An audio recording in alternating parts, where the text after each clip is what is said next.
YouTube, I don't own the rights to this music. Hello, family. How are you doing? How's everyone out there? This is your girl, the SkkyZone. I am live tonight. My A and B selection for tonight is Ain't No Way by Aretha Franklin. If this is your first time here to the platform, welcome, welcome, welcome. Let me give you a small disclaimer about me. My name is SkkyZone. I am an advocate and a true supporter of Robert Sylvester Kelly.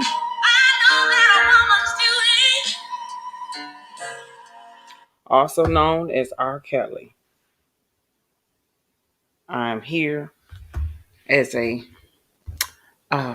facilitator for those who do not believe in his innocence and those that are quickly to accept the news outlets, the major news outlets, and some of the stories that they may hear. I am here to facilitate the truth from a different perspective and a different lens, and not just mainstream.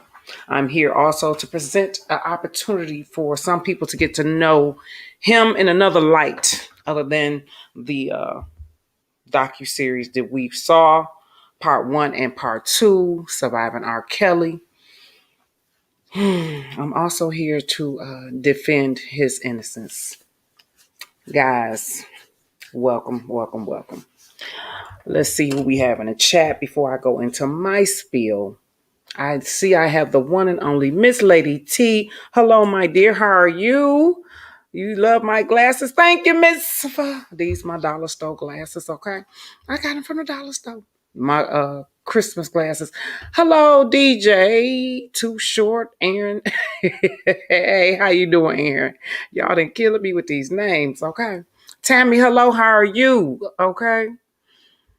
You know, Tyreek, what's going on? Dana in here? You said, what up, Dana? I don't see Dana. I was reading this article, okay? And after I read this article, I need to wipe these suckers off. After I read this article, I was like, okay, I'm gonna do a video, but I'm so hot and upset right now. Oh, here they go. I'm so upset right now. I'm like, you know what? Nah, let me just go and talk to the people because I want to see what folks got to say. Because I know I'm not the only person. Excuse me, and I'm not gonna be on long. I'm not. We're just gonna this just like a little late night chat. Okay, I'm cleaning my lens off, y'all. But while I'm cleaning these suckers off, let me continue on with our A and B selection. And I picked this one tonight for Drea Kelly.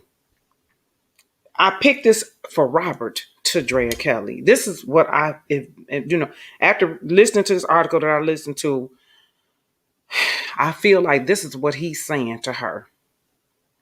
Because that woman is evil. I'm sorry. And I'm not trying to talk about this man's children's mom. But this woman here is something. She is filled with bitterness and evilness. I'm sorry. Let me play this A and B. YouTube, I don't own the rights to this music. And I'm going to tell you why I say this. I'm going to tell y'all why in 1 second. I ain't saying it just to be saying it. I'm not.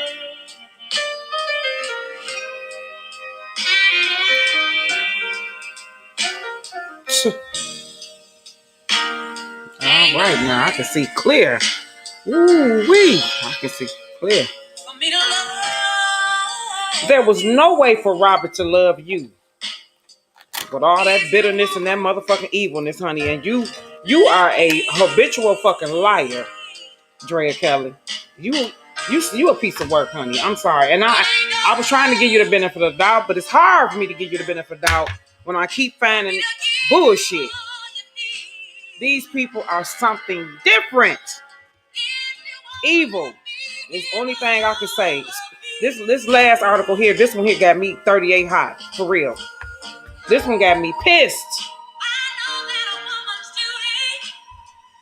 Let Aretha talk to you right about now. God bless her rest.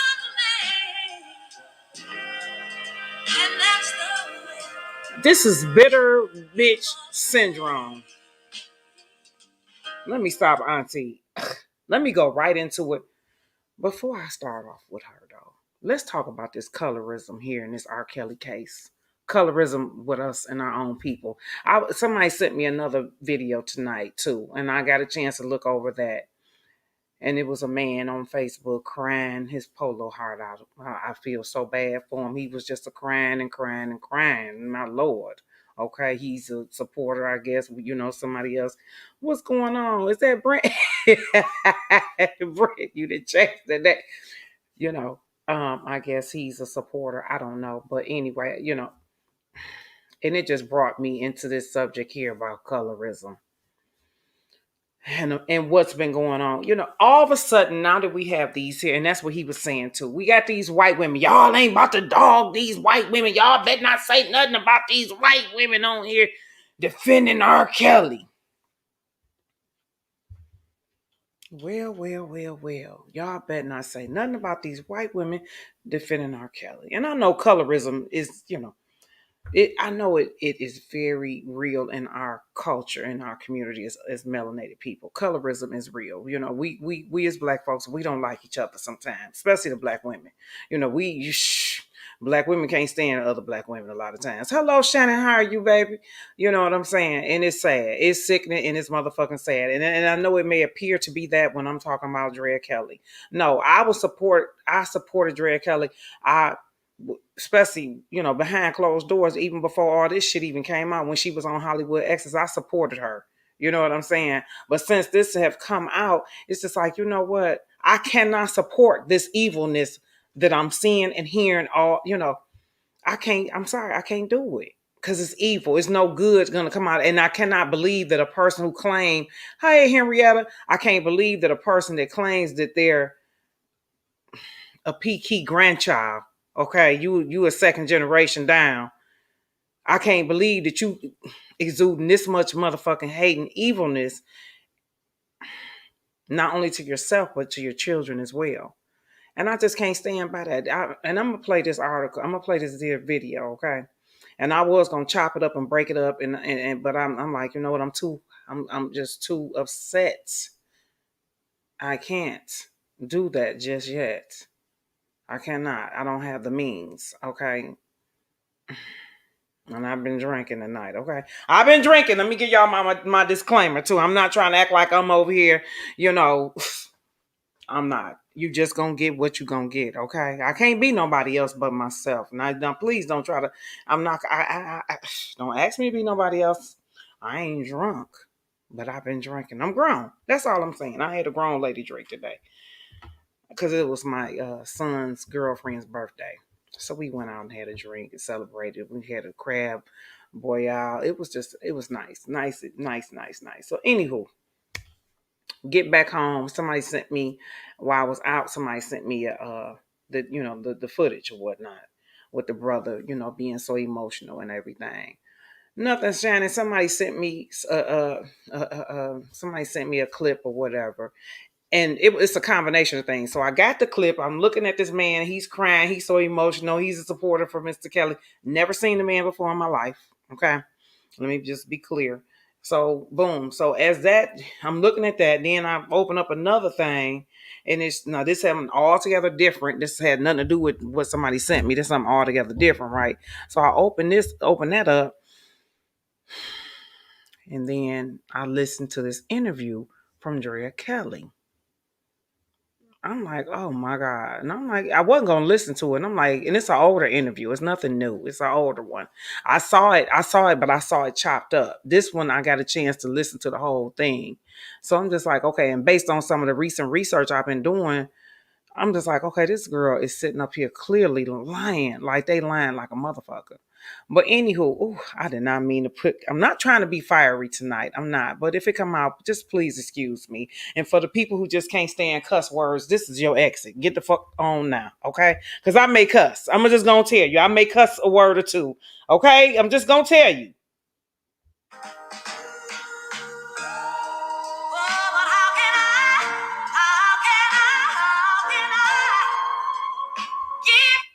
it's some evil black women out here to give all good black women a bad fucking name. I swear for God. And the ones who try to um allow whatever problems they having with their nigga get displayed and passed on to their kids, you bitches is the ones I can't fucking stand the fucking most, for real. Go somewhere with that fucking shit. Because those kids gonna have a whole different relationship with their father than the relationship that you and him have. Okay? Let them kids and their father have a relationship. Let that man, them kids' father. That was once your man, your husband, or whatever the fuck. That's a whole different relationship y'all got. Why would any woman, any grown woman, especially a so-called Christian woman, why would the fuck would you, with your supposed to be learned about the Lord's loving motherfucking ass, why would you try to instill all that fucking bitterness and hate that you got for that man into them motherfucking kids? Where the fuck do they do that at? And what God do you serve, baby girl? Because you do not serve the real God. You can't. Not with that. That's evil. Pure fucking hatred and fucking evilness. I'm sorry. You're not a Christian.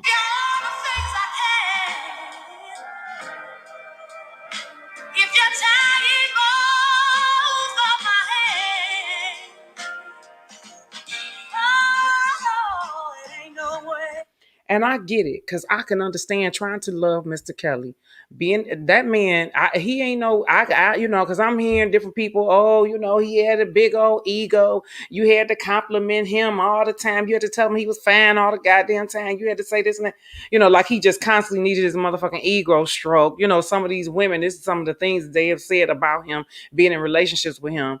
You had to constantly just, fluff this man's feathers.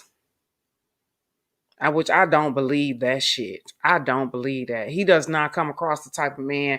He don't come across this kind of man where you just got to keep on. Robert, those boots are nice. Robert, your haircut is beautiful. Oh, they shaved you so well, Robert. Oh, Robert, I love that last album. Robert, make me another song like that. Robert, sing that song again. Robert, come on, just sing to me in the sleep. He don't come across as that type of nigga. I'm sorry, he don't. Okay, all men want to be acknowledged. I don't know a man. We all do. You got some women out here, baby. Goddamn, you ain't told me my hair look good today. You ain't told me I look like I lost no weight. Everybody want to be acknowledged. Hey, what the fuck? Come on now. But the stuff that I'm hearing in this interview, and I know that I put my colorism piece in the title first, but I'm so hot, 38 hot about this fucking interview. Because let me just start playing this shit. Let me start playing, because I know y'all like, well, shit, bitch, play the shit. Hold on. I'm about to, okay? Let me cue it up.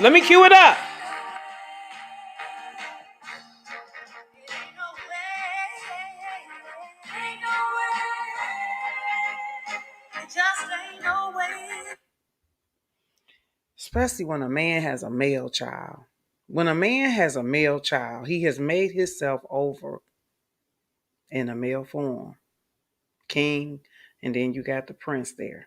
When you fuck around, when a woman gets in between those relationships with a man and his fucking children, when you stand in the way of that shit, you cursing your motherfucking self. I don't understand this shit here, but I'm gonna start with this interview. This interview she did, I'm not exactly sure. It was definitely, I believe, before Mr. Kelly got locked up. Anyway, guys, let me give out my disclaimer. I do not own the rights to this footage. I was trying to load the footage up here on the actual docket so we all can watch it together, but I might get striked. So therefore, I'm sorry, you just have to listen in. I do not own the rights to this footage. I'm only using it up under the Fair Use Act, okay? So bear with me, okay? You said, no, he nothing like that. Yeah, I mean, you said not a real woman. You said, what up? Okay, y'all speaking. Okay, guys. There have been just a setup. 1-855-BIRD Show. I was watching last night, and there were a couple of journalists saying that they felt they were black journalists, female journalists, saying that it was so disheartening to hear people say that people are trying to set up RKelly when RKelly is doing this to young black girls, right? It was so disheartening to hear that. Like, who's setting them up?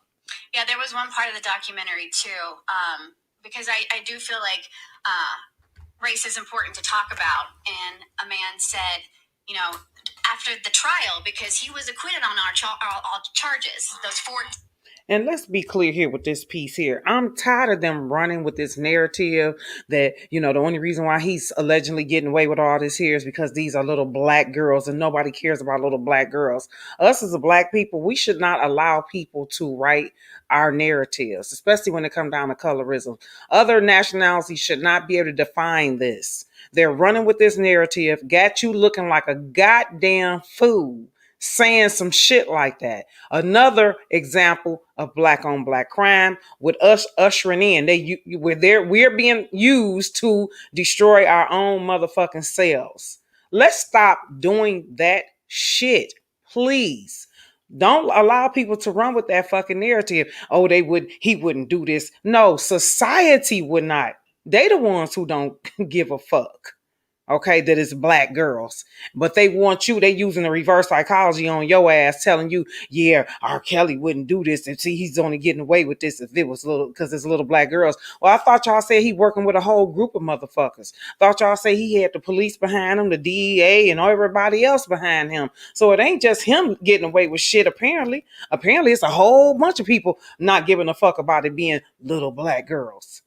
Us as black people, quit falling for that bullshit. Don't let them write you that script and you constantly run it up out your motherfucking mouth sounding fucking stupid.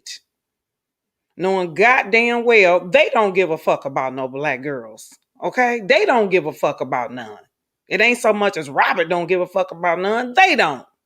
Child pornography charges, and then the sex tape of the 14-year-old that everybody knows about. Nothing. He didn't. He walked off. Walked away. Now, mind you, they're regurgitating what has happened already. What he got accused for. He never got sentenced for any of that because guess what happened? He got exonerated.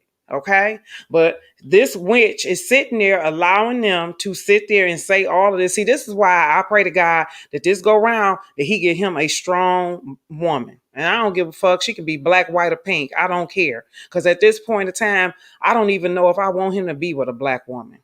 And that's sad. And I feel like we some bad bitches. I swear. I feel like we some bad bitches, meaning in a good way.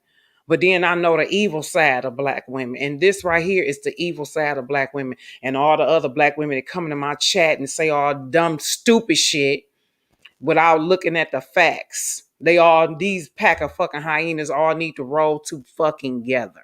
Okay? And those women right there, and I mean, I deal with them type of women on a regular, and I can't stand a lot of them. Evil, I'm talking about evil motherfucking women. I ain't never seen evil in its highest form like I have saw it within my own fucking community against my own people. And that's sad, but it's true. And those are the black women that I wish would just, not be in any type of position of power. I'm sorry, because they would destroy a whole fucking nation. But as we see with this one woman here, Mrs. Kelly, now you sitting back watching these people say all these things about your ex-husband. Me and my ex-husband, we ain't always had a good relationship. I'm the first to tell you. We have not. But I am so fucking glad that I have enough respect for my fucking children to not say foul shit about that man, and especially not in front of my fucking kids. Okay? I'm glad God has raised me to that point where I'm not that person any fucking more. Like the scripture told you, when you was a child, you thought as a child, but when you became a grown motherfucker, you put away them childish ways. Okay? And you, being a grandmother, daughter, should know better your motherfucking self. Really should, but you don't. Scot-free. And somebody pointed out, Let me back this back just a little bit, because I want you to hear this woman go how slick and sly, how they try to belittle us. Okay, and Robert good, because a lot of times he'll be doing them interviews and they'll try to throw in and slide in the little cliches and the little underlines of untruths, and he gets their ass right together very nice and professionally. Okay, and I commend him for that, because every time he do a interview, everybody he do interview with, they all try to say slick shit about what happened to him, because you did all this foul shit back in the day. Every time this man has done an interview with somebody, they all try to demise him. To talk about. Listen. And a man said, after the trial, because he was acquitted on all charges, those 14 child pornography charges, and then the sex tape of the 14-year-old that everybody knows about. Nothing. Now, you see how she did? See what she did? She said she acknowledged the fact that he was acquitted on all those charges, but then she's going to go in there and say, but the sex tape that everybody knows about. Okay, well, those two right there, they are conflicting. Why? Should not even be allowed to say both of them in one motherfucking sentence. Okay? After he get his name cleared off this time, when motherfuckers do shit like this and say shit like this, I want them to be ceased. Period. You're not going to be able to get away with saying, because that's what they do on all the interviews. They sit there and they say, well, you were acquitted in this, that, and the third, but the tape and bring the fucking tape up a fucking again with the bullshit. And then he got to go explaining. These motherfuckers right here, whoever his PR person is, they need to get sliced and diced as soon as they come out their mouth with that bullshit. If I was his PR person, I would tell them motherfuckers right then and there, listen here, I'm going to tell you one time and one time only. There's no mention of no tape, no mention of anything about no acquitted, whatever happened in 2008. Don't even discuss that. We here to talk about what happened 2020 and after. That's it. Minute you speak on any of that, interview is over. He walked off, walked away scot-free. And what the fuck was he supposed to do if he got acquitted? You know what I'm saying? Once again, she's throwing cheap shots. He walked away. He walked away scot-free. What was he supposed to do? What was he supposed to do? He got acquitted. What the fuck was he supposed to do? They kill me with this bullshit. They don't want to acknowledge what the courts, and in that court, in his first case, it was 8 white people and 4 blacks. It was 8 on the jurors. It was a majority of them was white people who acquitted this man. Okay? It wasn't our black ass, because I said, even on this new trial, I said, I hope it ain't no black folks. I ain't gonna even lie. Because if it's niggas in that if it's niggas part of the jury, it's a wrap. It's a wrap. Because we so fucked up. We so weak. Man, please, the news got you fucked up. Telling you a vision all goddamn day long. Motherfuckers can't think for themselves at the fuck all. Gotta wait till the news tell you to put on your mask, bitch. The fuck wrong with you? News tell you to do everything. You gonna do. They told your ass to go out there and get some tissue. Some shit you supposed to have already had in your motherfucking house. You was already supposed to have bleach in your shit. You was supposed to already have motherfucking cleaning Clorox wipes. You were supposed to already have loads of that shit already. The news shouldn't have had to come tell you that shit. Okay? You supposed to already been taking all them goddamn vitamins that your ass probably just started taking. You supposed to have been took all that shit. No, but you waiting on the news to tell you some shit like that. Pointed out, they were all, black girls that this happened to, young black girls. Well, if it was...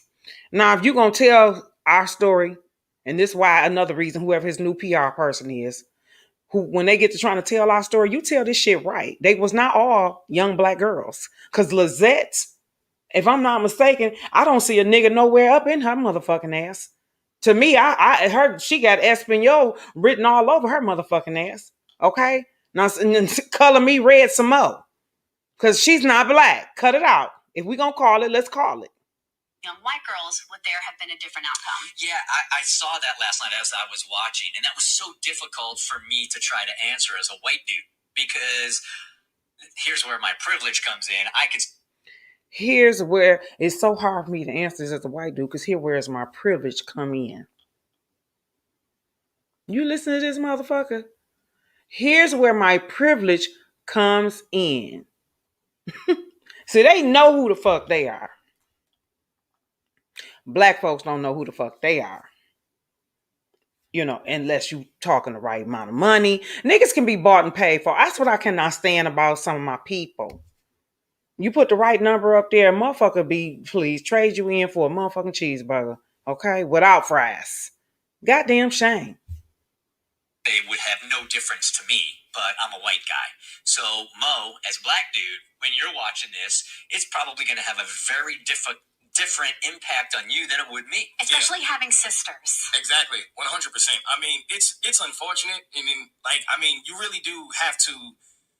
It's no way around it. I think it would be completely different if it was young white girls. I really do. I think it would honestly. I think it would only take one. In that instance where this man would have had to face some charges, and it's not. It's so many.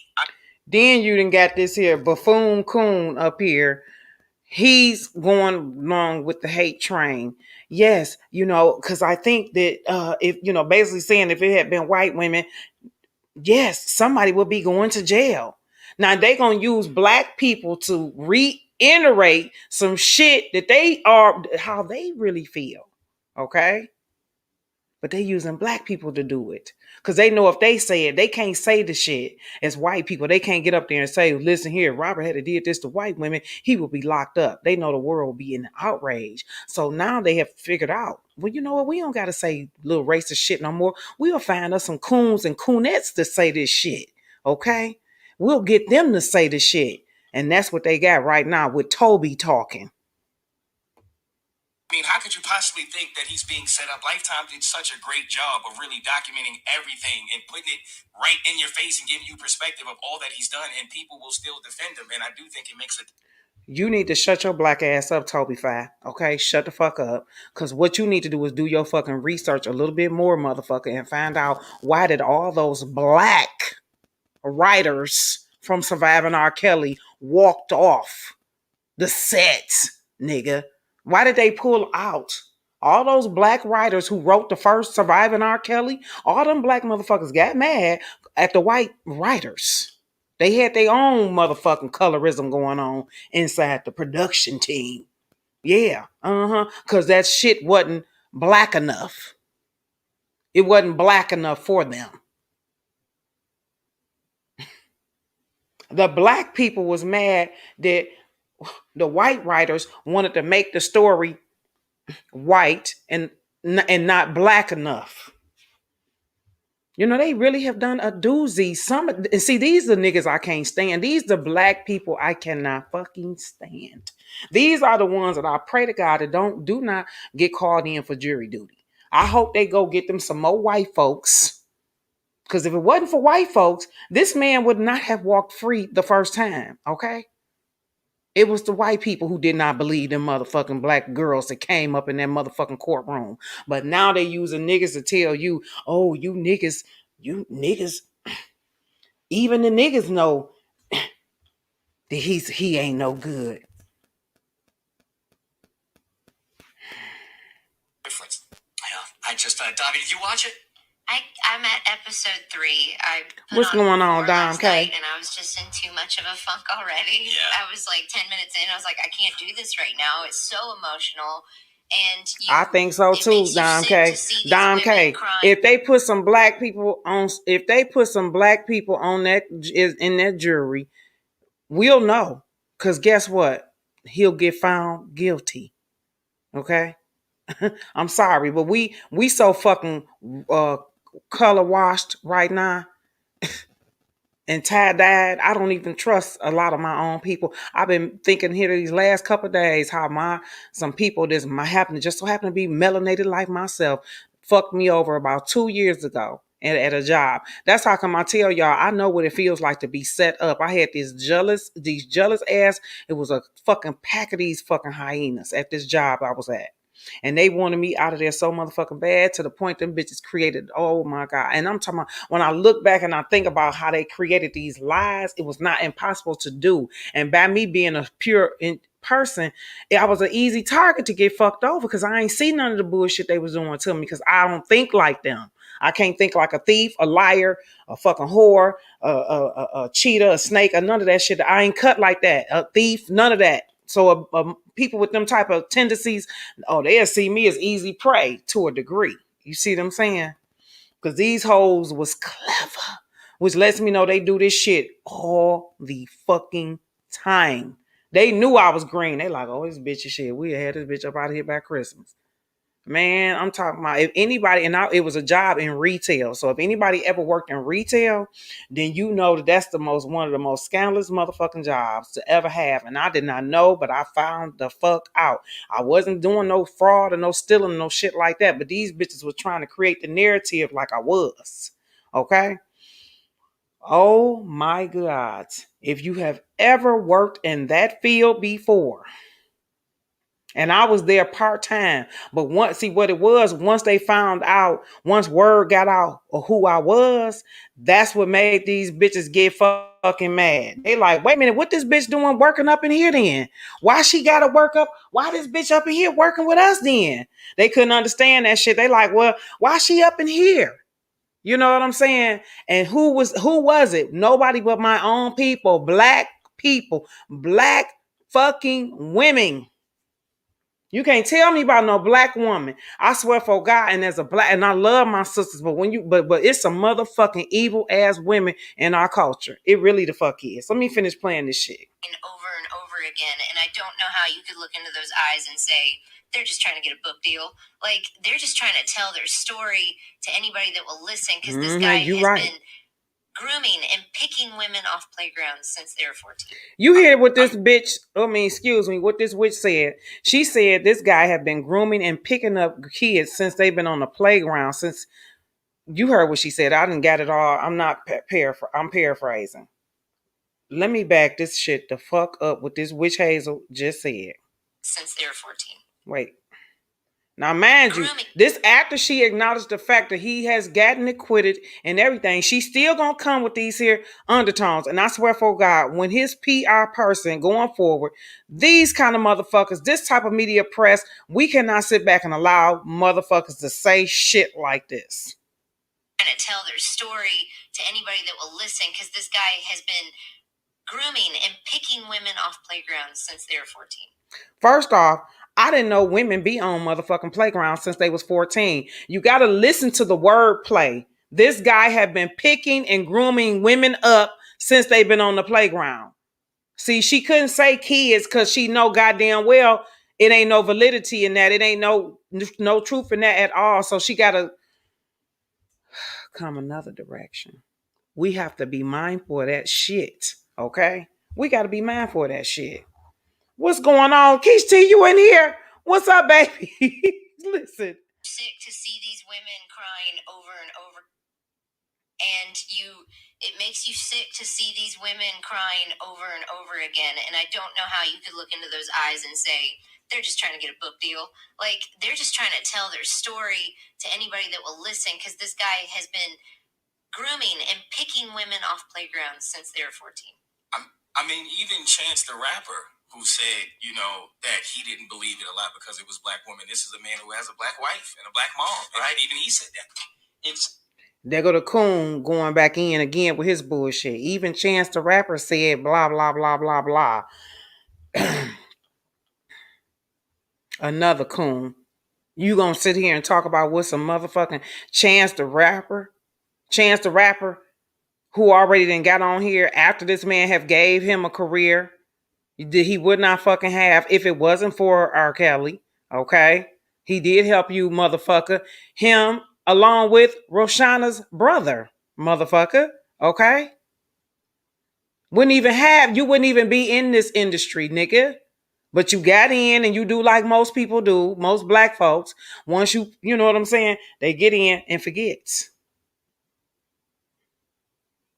It's painful to watch. Really Nothing, Keish T. Obviously, there's the child pornography angle to it. There's a domestic violence angle that I was watching, and it was answering so many questions for me, because I think if you haven't been in that situation before, you want to naively say... That's an excellent point, Dom K. Why do you need to get money off telling an abused story? Exactly. Now, Drea Kelly has just came in now for the interview, so she wasn't there. She was running late. Why don't you just leave? It's just not that easy. It's way more complicated than that. Drea Kelly, RKelly's ex, joins us right now. Hi. Hi. Thanks for coming in this morning. Thank you for having me. And can I establish real quick, because, we know your story. We've all watched the Lifetime docuseries Surviving R. Kelly. And I just want you to know that this is a welcoming studio. We know that you have suffered from PTSD.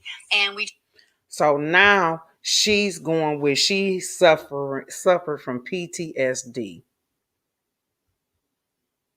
That's a good one right there, because now she'll be able to use that.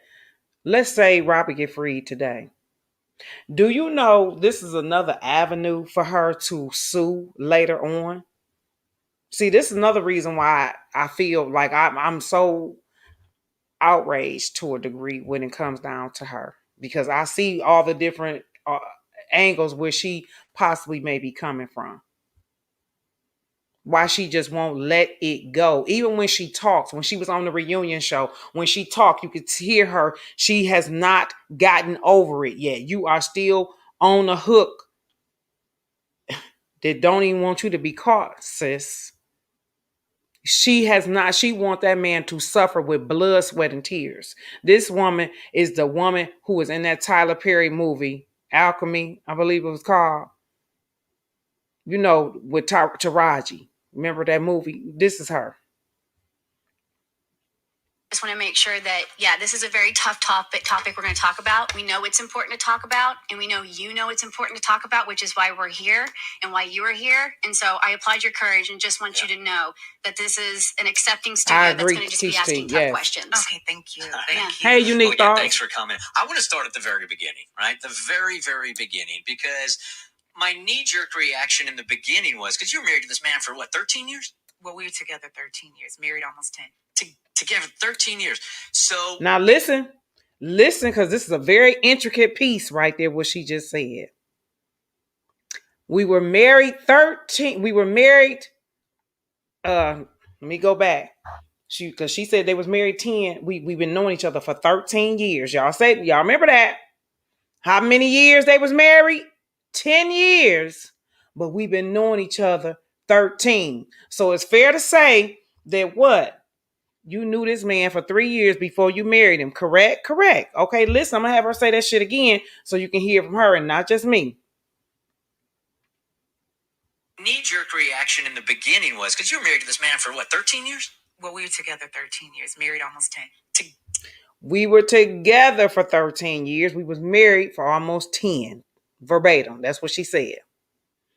SkkyZone, do you know that 10 years is the mark where you get alimony? That's right. But she didn't make it to 10. She made it to almost 10.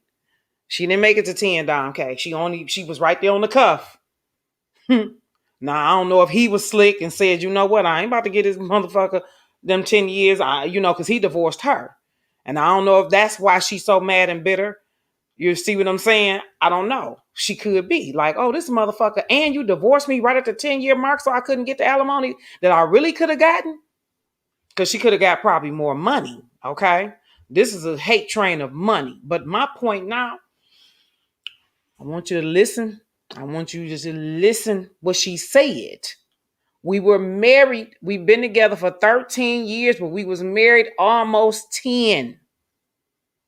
Now that we gonna listen to that, I want you to come here.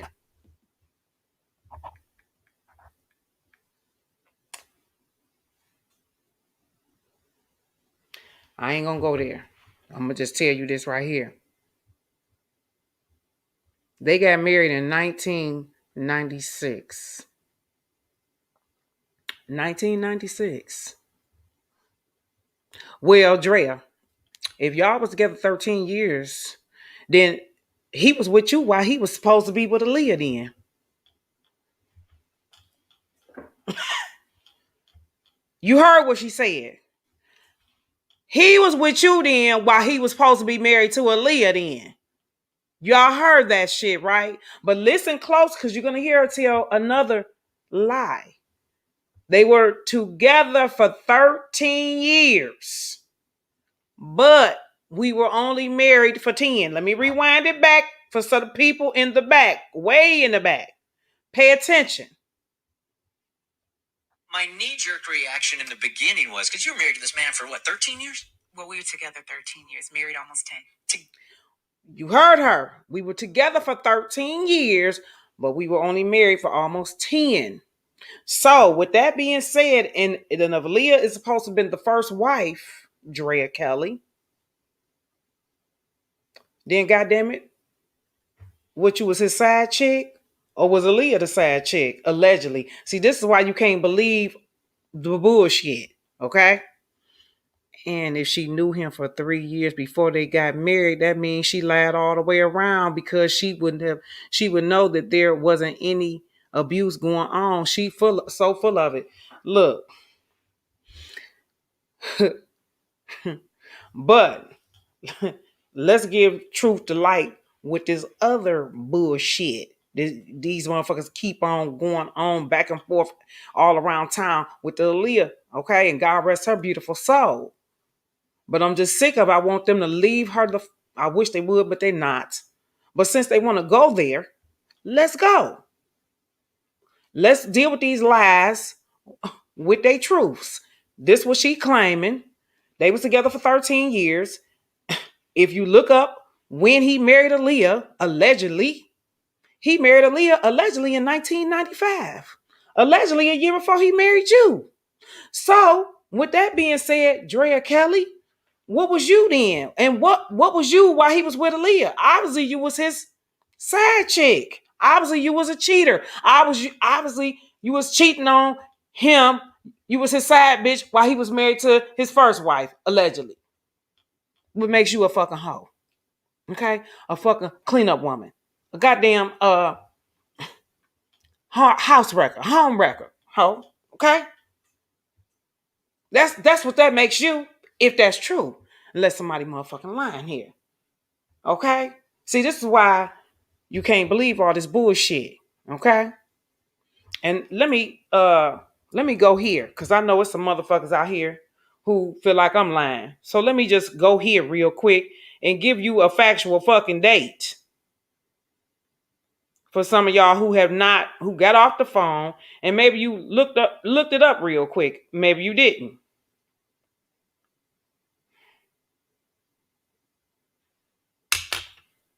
Right here. It says, this was a clipping of the Vibe magazine. You can't see it.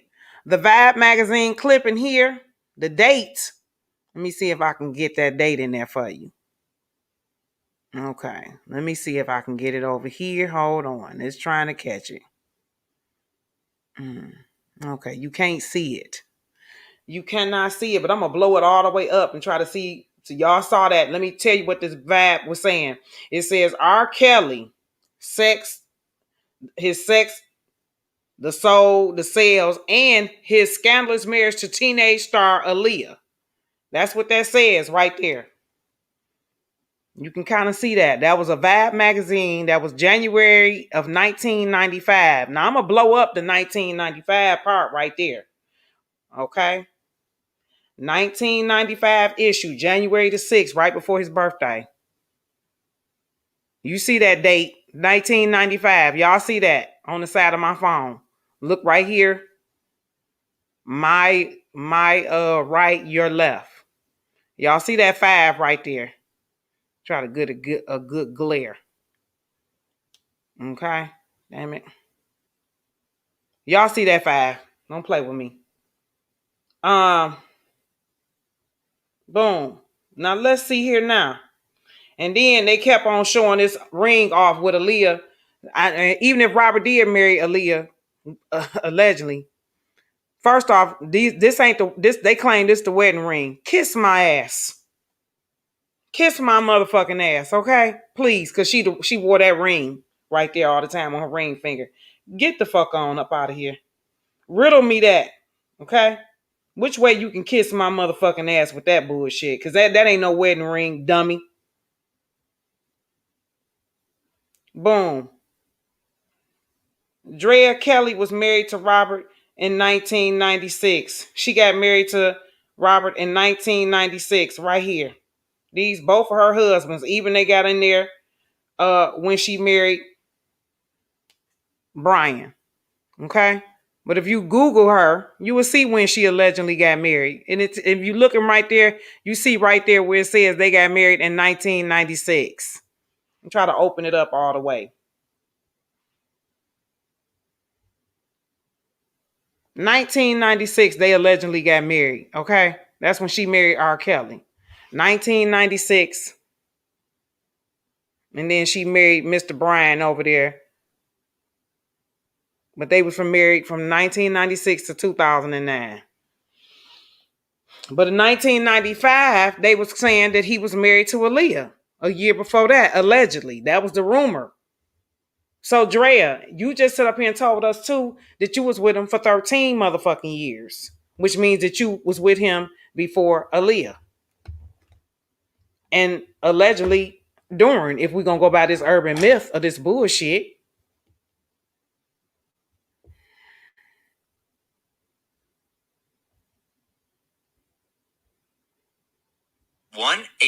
Was free. Saying I'm To any surviving R. Kelly. And I just want you to know that this is a welcoming studio. We know that you have suffered from PTSD, and we just want to make sure that, yeah, this is a very tough topic we're going to talk about. We know it's important to talk about, and we know you know it's important to talk about, which is why we're here and why you are here. And so I applaud your courage and just want you to know that this is an accepting studio that's going to just be asking tough questions. Okay, thank you. Thank you. well again, thanks. See, and then with her going running with that PSD shit, that automatically puts her in a position to play the victim. She can go run with the victim, scope for a good while. She can run all the way to the bank with that. Okay, because the way PSD is defined.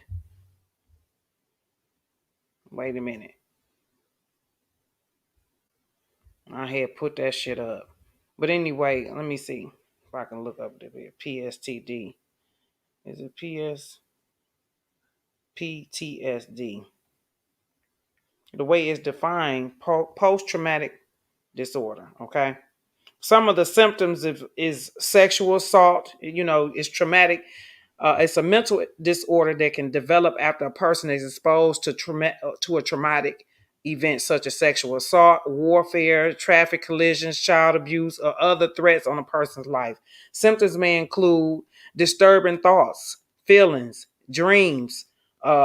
You can have a mental or physical distress to trauma. So basically, the way she's acting, she can later on come across and just say she was suffering from this PTSD. And guess what? That's why she was acting so evil. That's why she was saying all this here mess about her husband, her ex-husband, and da-da-da. And they also are higher risk of being suicidal as well, and intention hurt themselves. But we know that's not what she's trying to do. She wants to hurt an individual. And that individual just so happened to be called R. Kelly. For comment. I want to start at the very beginning, right? The very, very beginning, because my knee-jerk reaction in the beginning was, because you were married to this man for what, 13 years? Maria! 13 years, married almost 10. Together 13 years. So before you guys even got together, just as you started dabbling, I mean, you certainly must have known about his history, right? His history with Aaliyah, being fit.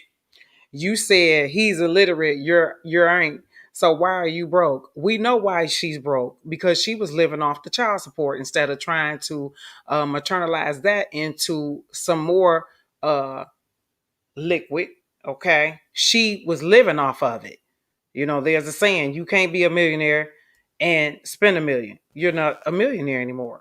If you got $1 million, hell, let's take your $10 you got in your pocket right now. If you could be a teninaire, okay?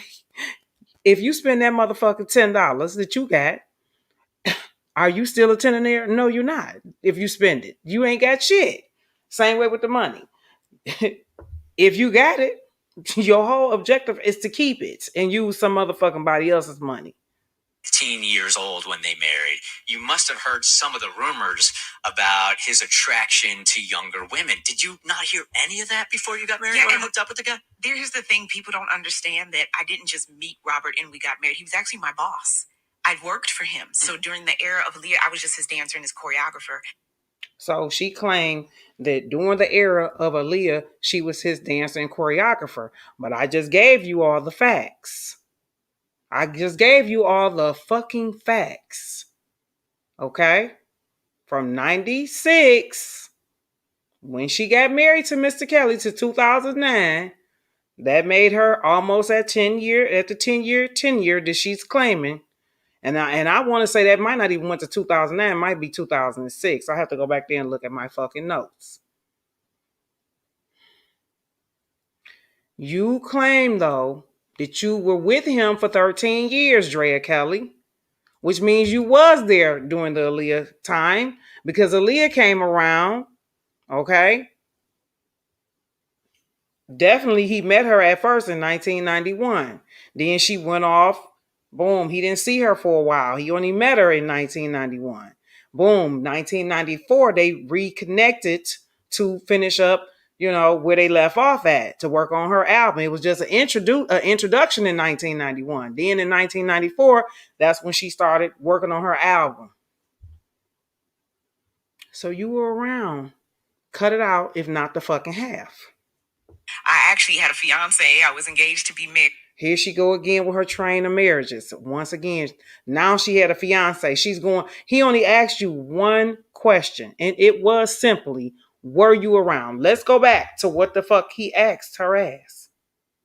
Because he said, listen, I got to be honest with you. I got to ask these tough questions. Fuck the bullshit. Here's the thing people don't understand. Wait, hold on, because here she goes. I mean, you certainly must have known about his history, right? His history with Aaliyah, being 15 years old when they married. You must have heard some of the rumors about his attraction to younger women. Did you not hear any of that before you got married or hooked up with the guy? Here's the thing people don't understand, that I didn't just meet Robert and we got married. He was actually my boss. I'd worked for him. So during the era of Aaliyah, I was just his dancer. Yeah, but she claimed she knew him. They was not married no 13 years. They was only married for 10 years. So that information that I have, because I got that same information, because they got divorced in 2009. Okay, but they was not married no 10 years. So it's a miss somewhere down the line, somewhere. It don't matter. Married, divorced, whatever the fuck y'all was. It don't even matter. The thing of it is, your ass was there, okay? And she just said she was. She just claimed that she was not paying attention. She was not asking him all his business. She basically trying to say she was working so hard that she wasn't paying attention to what the whole world was paying attention to. She wasn't paying no attention to it. But don't worry, I got some more shit to bring to the table. Why I know that's bullshit. Okay, just hold on 1 second. Well, I'm gonna get to it in one motherfucking second. Just keep listening. Use your brain. It don't matter if they was married or not. It don't even matter, because she just told y'all her own motherfucking mouth that they was not married no 10 years. Fuck. She said she knew him for 13 years. The point I'm making is, with that being stated, you had to have known this man and was with this man, sleeping with this man, all of that, before he so-called had this here marriage to Aaliyah, allegedly. I'm bringing all that up to say that apparently that shit is definitely an anomaly, okay? This so-called marriage, okay? That's my point I'm making.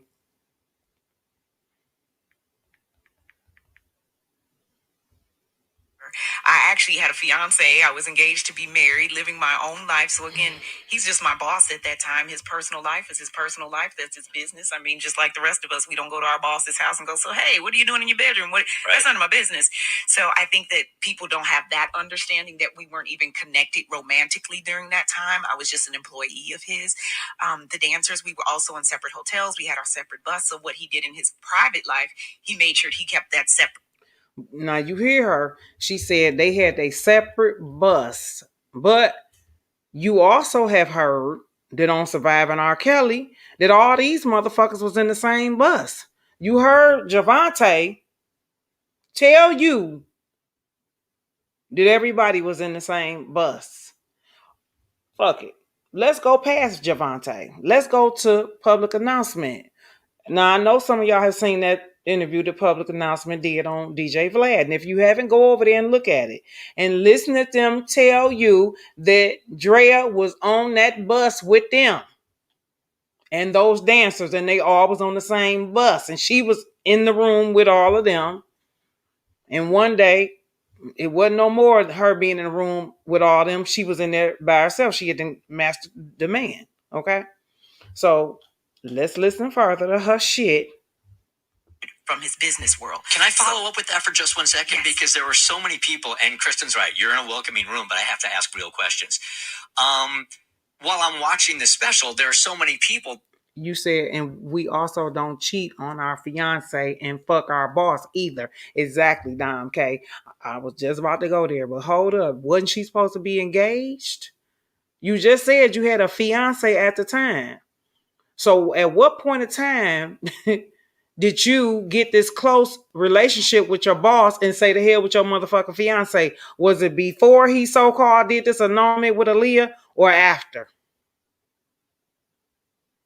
Somebody got to make this shit motherfucking make sense. Because right about now, you trying to lie your way to protect yourself. The question is, what are you protecting yourself from? I got me and everybody on this chat. We got 150,000 reasons why you might be trying to protect yourself by destroying the credibility of this man.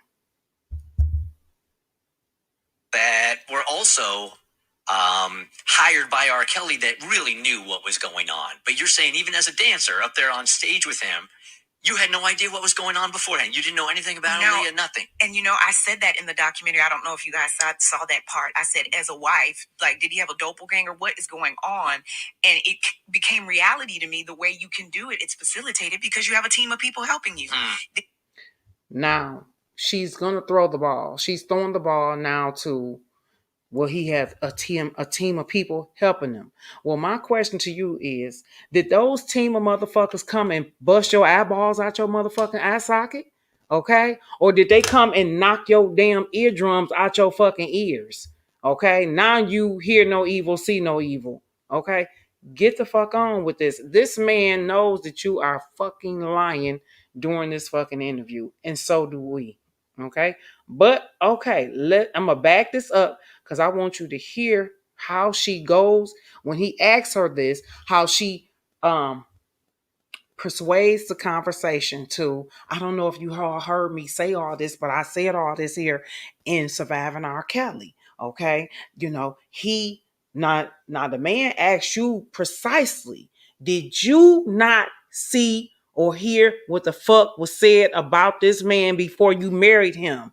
This woman not only threw the ball, but she grand slammed that motherfucker, okay? And before she grand slammed it, she did about a 4 or 5 step crossover before she alley-looped that motherfucker in the basket, okay? Pay attention and listen to this slick motherfucker. Really knew what was going on. But you're saying even as a dancer up there on stage with him, you had no idea what was going on beforehand. You didn't know anything about Aaliyah, nothing. And I said that in the documentary. I don't know if you guys saw that part. I said, as a wife, like, did he have a doppelganger? What is going on? And it became reality to me. The way you can do it, it's facilitated because you have a team of people helping you.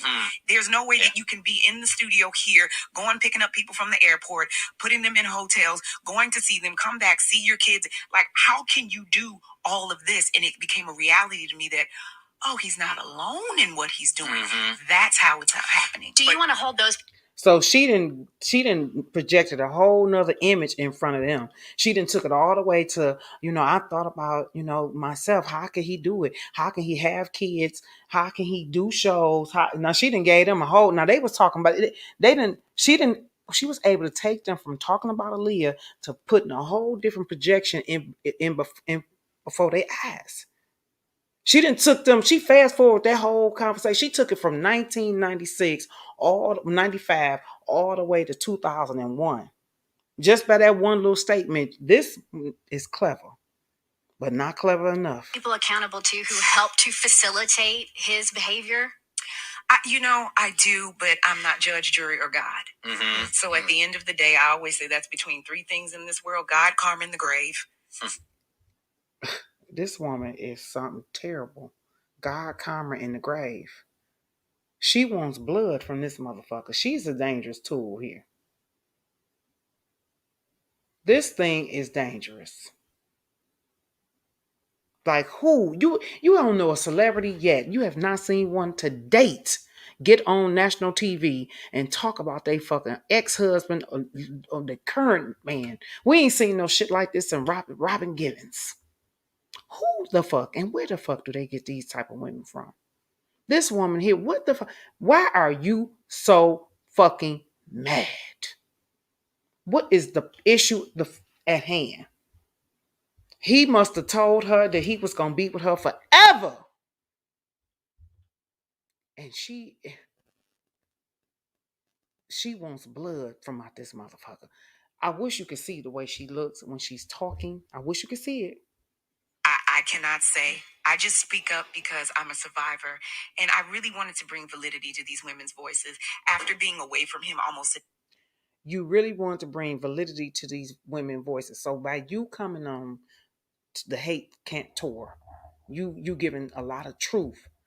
What's going on, big baby? You giving a lot of truth now to these women's stories. Now you're out advocating for these other women. What you're doing now is for the other women. It no longer is for you. Miss been abused. Miss I've been fucked over. It ain't for you. It's now you're doing it for them. Okay, let's listen for. And this man, he knows she's full of it. Almost a decade, and then to hear someone tell the same story that happened to me 10 years previous to that, we don't even know each other. There's no way for us to make these stories up. There's no way for us to get in cahoots and say, okay, now Drea, you say this happened back in 98, and I'm going to say this happened in 2013. Like, it really struck a chord with me that somebody has to stand up and say, these women are not lying because it happened to me. And the thing that like crushes me is we've known about this for what seems like forever. So why now? Why this moment in time do you think it's happening? And it's exactly now at the Don, forefront. okay. And that people are finally paying attention to what you and these other women are saying.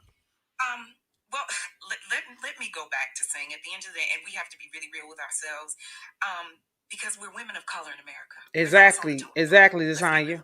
Because if my name was Amber Lynn, yes, he wouldn't have gotten 6 months, 2 months. All of them was around. Tiffany, Sparkle, Drea. Allegedly, Aaliyah was too. You know what I'm saying? Because remember, Tiffany sung backup for Aaliyah. And so did Sparkle did a couple of backups too on one of Aaliyah's songs as well. So Tiffany was around, Sparkle was around. Okay, these motherfuckers been around. All these people been around. Okay, yes, all of them. Ebony, Javante, all of them was around. There's two other girls too. Let me back this up just a tad bit. Back to saying at the end of the day, and we have to be really real with ourselves. Girl, you don't know how. People are finally paying attention to what you and these other women are saying. Well, let me go back to saying at the end of the day, and we have to be really real with ourselves, because we're women of color in America. We're lowest on the totem pole. Let's be real about it. Because if my name was Amber Lynn, he wouldn't have gotten 6 months, 2 months. One day, her parents would have called, and that would have been over with. Let's be very real about that. Mm-hmm. Secondarily to that, people have a very difficult time separating the person and the persona. We want to believe the persona so much, the celebrity part of him, that he's in, he has no flaws. He's this great singer. No, which we don't think let me speak for me. I'm not one of these here. I'm not advocating for Mr. Kelly in the mindset that I'm starstruck. No, sis, that ain't what it is. I'm not advocating for him because I think he's a perfect man. No, that ain't what it is. I'm not advocating for him because I think he ain't never cheated on his women. No, I think he done cheated on all y'all motherfuckers, okay? I'm going to just keep it 1,000. I think he didn't, I think he was doing like any other man who is privileged to do at a time that he was at the peak of his age, being 27, anywhere from 25, 20, I'm going to go 24, anywhere from 24 to his mid 30s, hitting the 40. I don't believe he was probably faithful to a whole lot of women because, and I'm not saying that in a nasty, mean way or none of that. I just know because I have a lot of brothers and I have a lot of male cousins that I'm cool with. You know, we tight like sisters and brothers. You would think they were my brothers and not my cousins. And I'm just saying this about men. One thing I understand about a man, and I'm not saying it's right and I'm not saying it's wrong. All I'm saying is that I understand men nature. I'm going to just say it to you like that.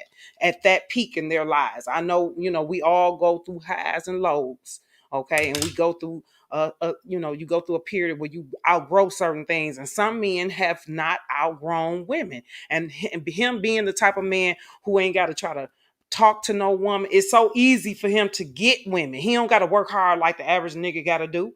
Okay, I know him. With him, getting women was not impossible. He damn near could wave his hand and shit, drawers and panties was coming the fuck off. Okay, all he had to do was present himself, and women was pulling panties and drawers off of him, off of them themselves, so they can get onto him. So I'm just saying all that. I can only imagine. I can only fucking imagine how, you know, him trying to be in a fucking committed relationship. It was probably, I mean, you know, I can't imagine him being in that, okay? Being who he is. A man has to be ready for that.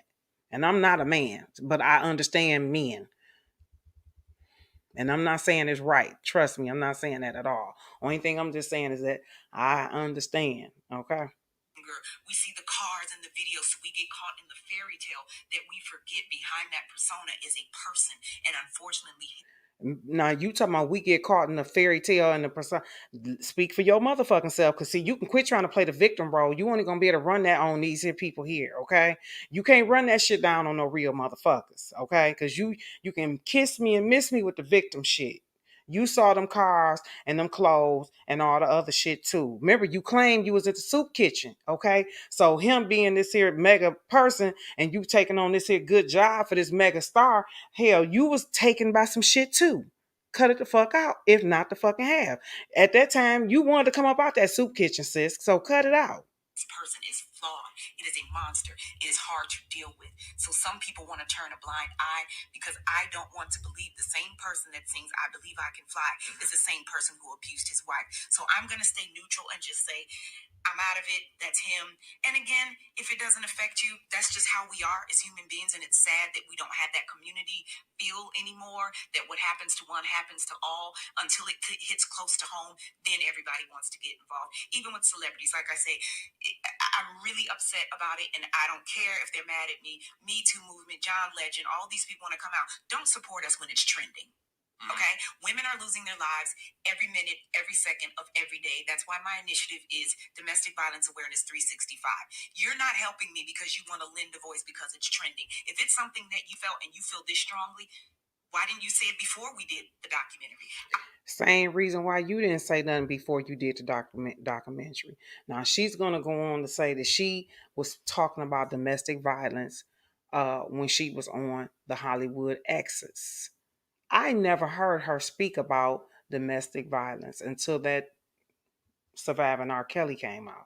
She's about to make the point that she was talking about it, but nobody wanted to hear about it. I find that difficult to believe, knowing that this man is RKelly, a bigger celebrity than you could ever think to be. Okay. No one will ever remember you. Only thing they're gonna remember about you is the bitter train you on right fucking now.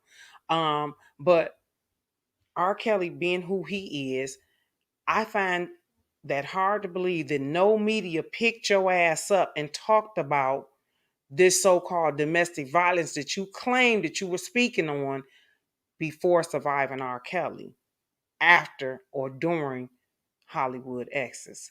Listen close. I've been talking about this since I've been on Hollywood Exes. No one ever reached out to me. No Me Too movement. No mute RKelly. And they're saying, well, now, why are you saying it now? No, I said this almost 10 years ago. And you can find it. Attention. And it's so easy to find. And that was, like, I'm so glad it's happening.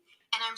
Well, why you don't have that footage there in the studio if you were talking about this 10 years ago, Cindy? So glad these voices are finally being heard, but at the same time, it's so heartbreaking because these voices have always been out there. Yeah.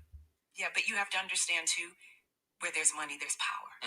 When you have police officers that work for you on duty and off duty, when you have a team of attorneys, when you have judges in your pocket, it's easy to get swept away. It's easy to say, oh, it's a money grab. It's easy to, discount these victims and make it seem like it's about money. People have even said that about me. Like, I didn't say anything because I got money. Now she's saying something because she wants money. You can't put a price tag on my soul. And it's actually the opposite. What made me leave was the fact that you had so much money that you thought that you could abuse me, and it came with a price for me to be quiet.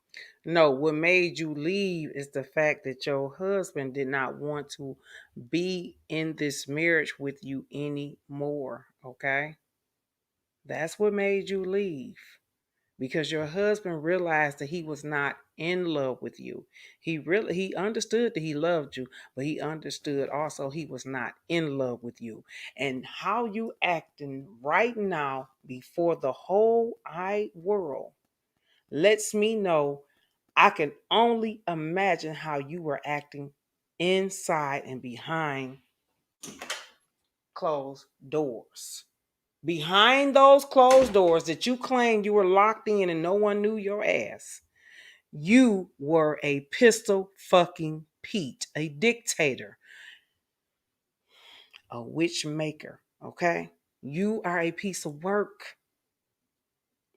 You need to go on Ayana, not Robert. Robert don't need to go on Ayana. His whatever healing, because Ayana, I played that footage the other day. Yes, about what she had to say about Robert. Robert don't need to go on. No, he don't need to. He didn't had enough. He's getting enough public scrutiny right now. He don't need to go on there.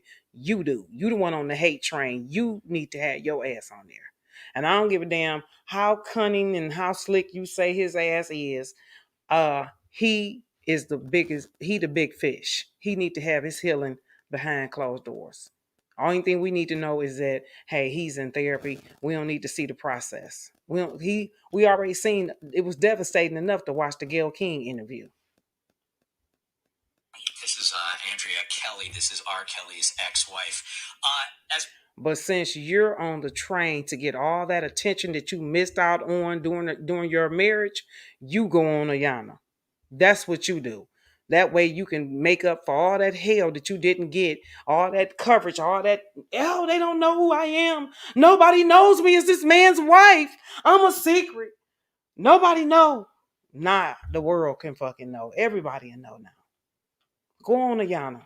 You already made it over to the Love and Hip Hop. Or Hip Hop Kids, or whatever the fuck the name of the show is. Y'all know what I'm talking about. Don't play. Now you take your ass now over there to Ayana. Let her fix your ass.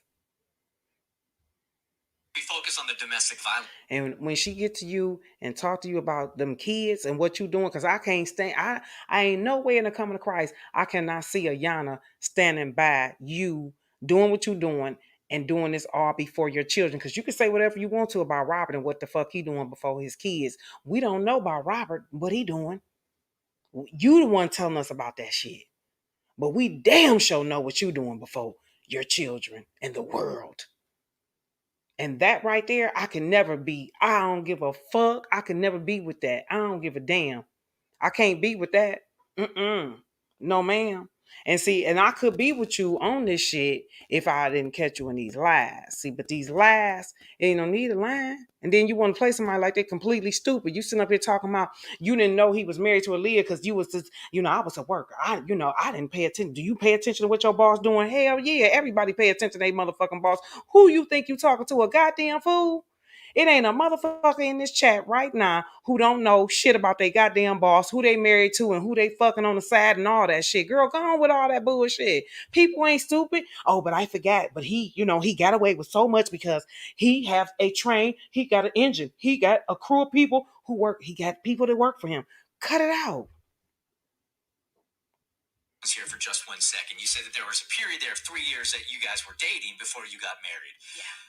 Do you remember the very first time, or were there hints that, okay, this is not something that I should be in, but you went and you got married anyway because the domestic violence happened before you got married? Hey, Phoenix. Well, I would say, for me, it wasn't odd behavior, and I think people need to get to the root of their tree. The first time exactly, I Dom, okay, it was everywhere. He was a Baptist preacher, and it isn't so much what my grandfather did that changed. Wait a minute, hold on. Now she's going into the grandfather preacher syndrome. And maybe it ain't that you got PTSD. Maybe your ass got LD. Okay. Maybe it's something else going on with you.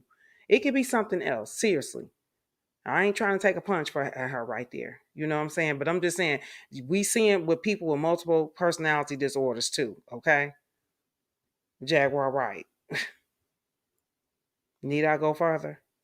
This shit is real now. Let's listen to her. And I think people need to get to the root of their tree. The first time I ever saw a man beat a woman was my grandfather. He was a Baptist preacher. And it So now you ratting out. Now the first time let's summarize this bullshit that she's feeding us. So now you're a granddaughter of domestic violence. And so you want us to believe that that's why you were so receptive to it, because you already had saw the pattern. And that's what made you be able to withstand it all, because you already, was familiar with it. That's what you want us to run with and to accept. That's what you want us to accept from this good old pastor and the preacher. So is that all you learned from good old granddaddy? Did you learn any scripture too?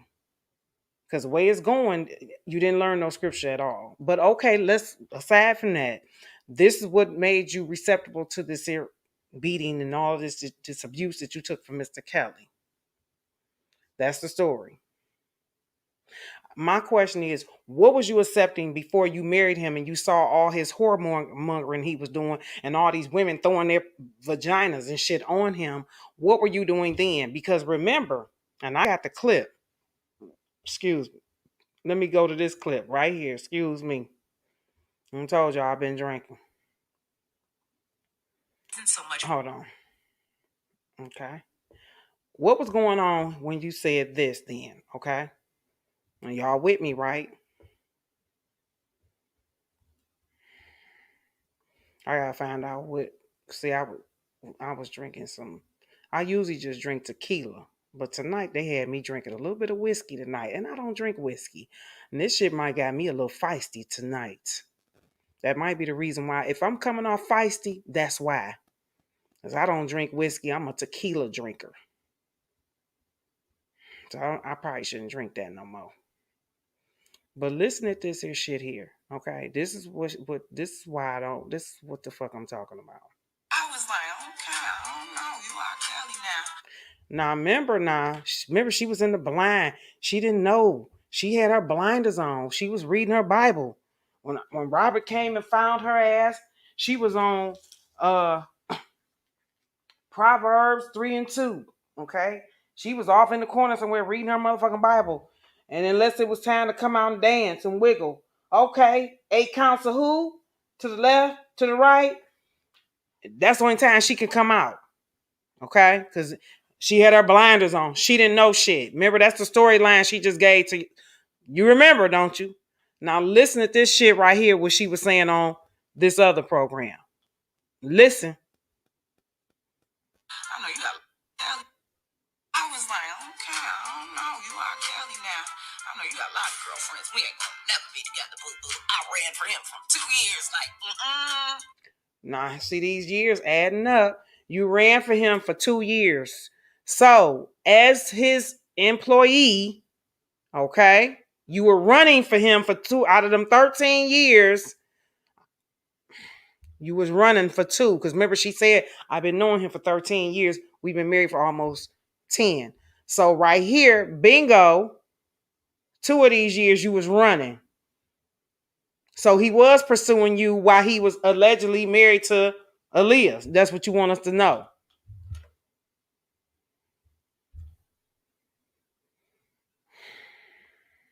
Let's continue to listen to this bullshit. No, ma'am. Oh, no. I don't want to be your girlfriend because you got about 1,500 of those. I don't want to be your girlfriend because you got about 1,500 of those. She put that Bible down. She then went behind that Bible and said, I want to be 1501. Who you fooling with this bullshit? Okay? Let's listen further. And then one day, I don't know.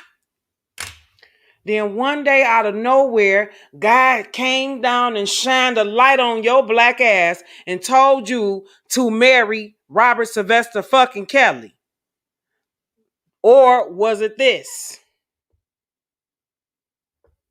One day, I don't know. He just wooed me and I was like, he cute. Okay, man, we might be able to do this. Let me see what we're working with. And it just seemed like overnight, it just turned into, and I think because we were friends first, that it was easy because I loved him as my friend. So to fall in love with your friend, it was just an easy transition. It wasn't one of those, okay, he's sending me flowers and jewelry and clothes and cars. It was like, dude, let's go to McDonald's. Let's get this little 9-piece jumping off in a Coke and talk about playing basketball. So we just had that bond. That was really, really cool.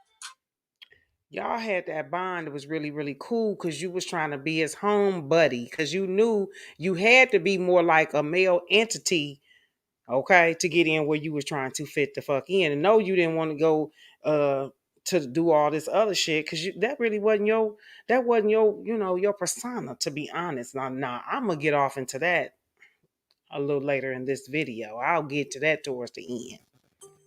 Okay? Hold on, I just accidentally turned my ring on. You, let me back that footage up just a bit. Hold on. Because it was something. RKelly now, I know you got a lot of girlfriends. We ain't gonna never be together, boo-boo. I ran for him for 2 years, I ran for him for 2 years. Now, we have not interjected Lisa Van Allen into the story just yet, but you all do realize that Lisa told you all too. Now, we got good old Lisa, okay? She been on the forefront as well. So all these women claiming that this man been sleeping with all of these women during all the same time. Because remember, Lisa told you that one there was trapped in the motherfucking closet. And she also told you she was in there hogtied. But you got Jen and them and told you that she was throwing food outside the goddamn door. Years ago, RKelly kids used to be online. They would come online, right?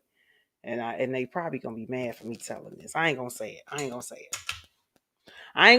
because I'm gonna leave them babies alone. I ain't gonna do that because I love him. And I love him as a person. I'm not, no. No. So kids is off. And I wasn't gonna say anything bad, but what I was gonna share, I'm not gonna share that. And I said enough with that. I'm gonna leave that alone. I'm gonna stick back to this witch. Lisa said that you were trapped. You were in that closet. You couldn't, she, because they asked her in Surviving RKelly, well, did you know he was married? Well, I knew, basically she knew about you, but she wasn't going to acknowledge you. Lisa was back and forth in the house with her daughter, her newborn baby.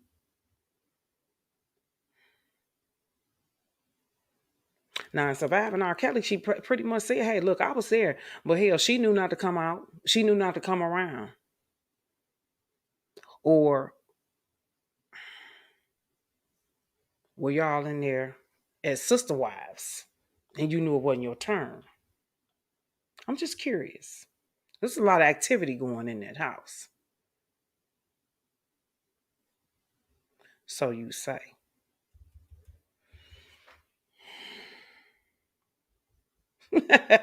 LaTanya, hey, would you talk it? Okay.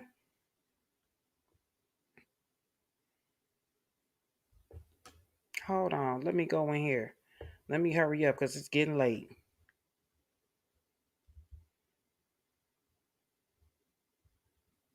Oh, girlfriend because you got about 1,500 of those. And then one day, I don't know. Nah, she said she did not want to be this man's girlfriend because he had 1,500 of those. So you knew for a fact he had a lot of mother freaking women. Okay? Like I said, men of certain stature, they don't have to do nothing to get no women. You know a man that got some money, okay? You know one. It could be an uncle, a brother, a friend of the family. Everybody on this chat, women and men, know somebody who got some money. And you know what that means when we say it too. Girl, go ahead. You better holler at dog on Dave, girl. He got some money. Girl, shoot. Girl, you know Jeff trying to get at you. Girl, he got some money. Girl, look, you may even tell old auntie ass. Richard trying to get at you, ain't he? You better go ahead. Ain't he? Richard got a couple dollars now. We know what that shit mean. Or you may say it to one of your homeboys or something. Nigga, dude got that paper shit. He all right. Right about it. We know what that shit mean. Cut it the fuck out, if not in half. You knew that this man was the man, okay? And you also knew he had all these damn women. But something made you change your mind, as you say here. One day, I don't know. He just wooed me, and I was like, he cute. One day he just wooed you. And you was like, ooh, he cute. But remember, he was trying to get you for 2 years. Now, you just told these people in this other interview, this latest, not too long ago in that interview, that he was your boss and you was his worker. You wasn't thinking about none of that other shit. But you heard her say, that this man had 1,500 motherfucking women.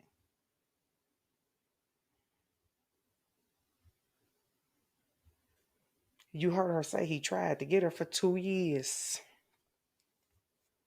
Now, I don't know about y'all. Now, you ain't about to sit here and make me think you was just so busy. Oh, I'm rolling. Rolling. You was so busy into your dancing while this motherfucking man trying to get at you that you was not. Are you so busy into your moves that you did not see him trying to holler at you and you ain't hear the rumors? The rumors could be some of these other women that's walking around. You was so busy into them dances, you ain't see Lisa Van Allen around there damn near half naked. You ain't see her newborn baby crying. You was so busy because during that time that you claimed you was up in the room, you also was working for him. You was choreographing them shows. So you had to come up out that goddamn closet. Hey, it's time to go to work. And be on the job. You ain't put that in there. What time was you supposed to get your ass up and go to work? Ribs and extra security, and I'm just wigging out because I'm like, wait. Hey, I don't know. He just wooed me, and I was like, he cute. Okay, man, we might be able to do this. Let me see what we're working with. And it just seemed like overnight, it just turned into, and I think because we were friends first. You said what, Brent? I loved him as my friend. So to fall in love with your friend, Brent, you had more women than Wilkshire. It wasn't okay. I'm just saying. Flowers and jewelry and clothes and cars. It was like, dude, let's go to McDonald's. Let's get this little 9-piece jumping off in a Coke and talk about playing basketball. So we just had that bond. That was really, really cool. Now listen to this. Cribs and extra security, and I'm just. She said, now we got cribs and extra security.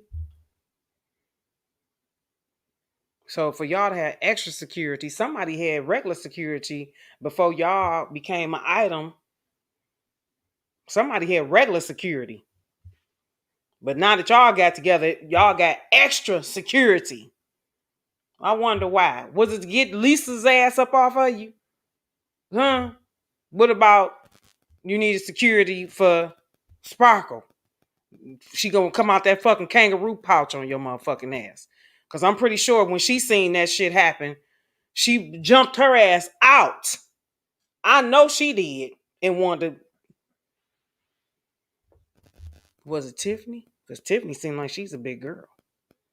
Did Tiffany try to put you in a headlock and shit? Did she try to, bitch, you up here with my nigga? Was she one of the fifth? Did Tiffany try to fuck you up? Who needed extra security? Lil Bat they might needed it for you because they know you came in with the bullshit. They wanted to fuck your little ass up. All them 1,500 motherfucking women. Wigging out, because I'm like, how did it go from a girl on the south side getting food from a soup kitchen to RKelly's wife? You know how the fuck it happened. Don't play dumb.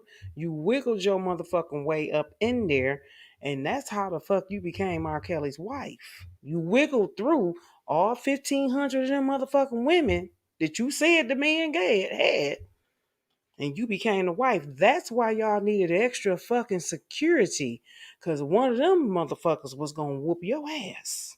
And I'm willing to bet you that. It's like, I have to choose me or him. And for... Get the hell on. You ain't have to make no choice. That choice is made for you, sis. But we'll buy it for $1, Alex. Okay? We'll buy it for $1. Only $1. Let's finish up so we can get up off of this live. Just a setup. 1-855-BIRD show. Okay, hold on. Let me go. His ex-wife, but you went and you got married anyway because of the that. For me to be quiet. This is Drea Kelly. This is RKelly's ex-wife. As we focus on the domestic violence here for just 1 second, you said that there was a period there of 3 years that you guys were dating before you got married. Yeah. Do you remember the very first time, or were there hints that, okay, this is not something that I should be in, but you went and you got married anyway because of domestic violence happened before you got married? Sparkle knew what was going to fuck on because Sparkle was there the whole time, LaTanya. Okay? Sparkle was there the whole time.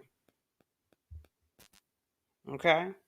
Sparkle was there because remember, Sparkle sung too on a song for Aaliyah. Okay? And remember, Aaliyah first met Robert in 1991. It was just an intro. Boom. Fast forward to 1994. Aaliyah was, that's when that first album got started, okay? It wasn't Age Ain't Nothing But a Number, it was the other album. Because they did 2 albums together.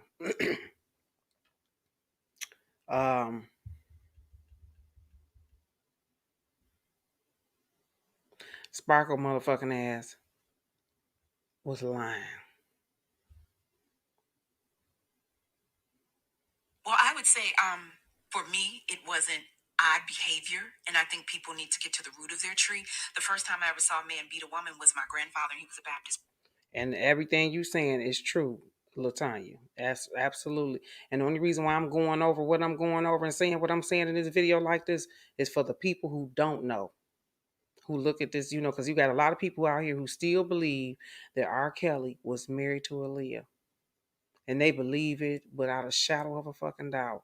We even told them Prima Donna has an excellent video about the marriage certificate being faulty and fake. And these people don't want to hear no truth. Only lies. Lies. If I got on here and told 55,000 lies, I have so many goddamn subscribers. I have subscribers up where I fucking damn zoo if I was on here lying all goddamn day. Okay? Cash apps and motherfucking cash app would be flicking and flocking, okay? But when you tell the truth, there's no reward in that. None. People don't want to hear the truth. They want to be lied to. That's the type of society we live in. I keep telling you all, I've said it over and over again in the beginning, we're living in a time where you are not going to be able to decipher a truth from a lie. That's the time we living in. You're not going to be able to tell what's true and what's a lie. Just keep on looking. I give you a couple of more weeks. I've said this too, the last couple of lies. A couple of more motherfucking weeks and we all going to be, it's be unbelievable the shit you about to see. Preacher. And I'm not talking about the RKelly case. I'm talking about what's going to happen in this world, in our nation. It isn't so much what my grandfather did that changed me. It's what my grandmother didn't do. She got up the next day and made breakfast for this man like nothing ever happened. So I grew up in a household where you're seeing abuse and it becomes normal. So now I'm in a situation with Robert. His behavior isn't alarming to me because if a man of the cloth does it, of course a man of the world does it.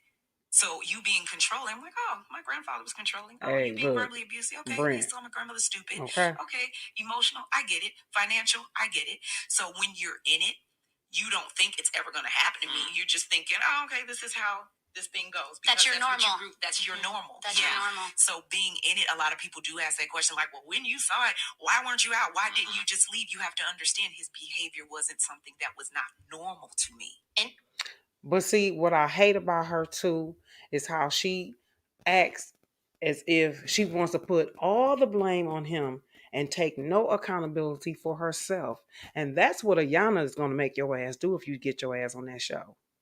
She's going to make you take some accountability for all this here bullshit and this fairy tale story that you are trying to feed everyone that, I became so used to it because I saw it with my grandfather. So when I saw him doing it to me, it just didn't seem unreal. It didn't seem unnormal to me. Bullshit, okay?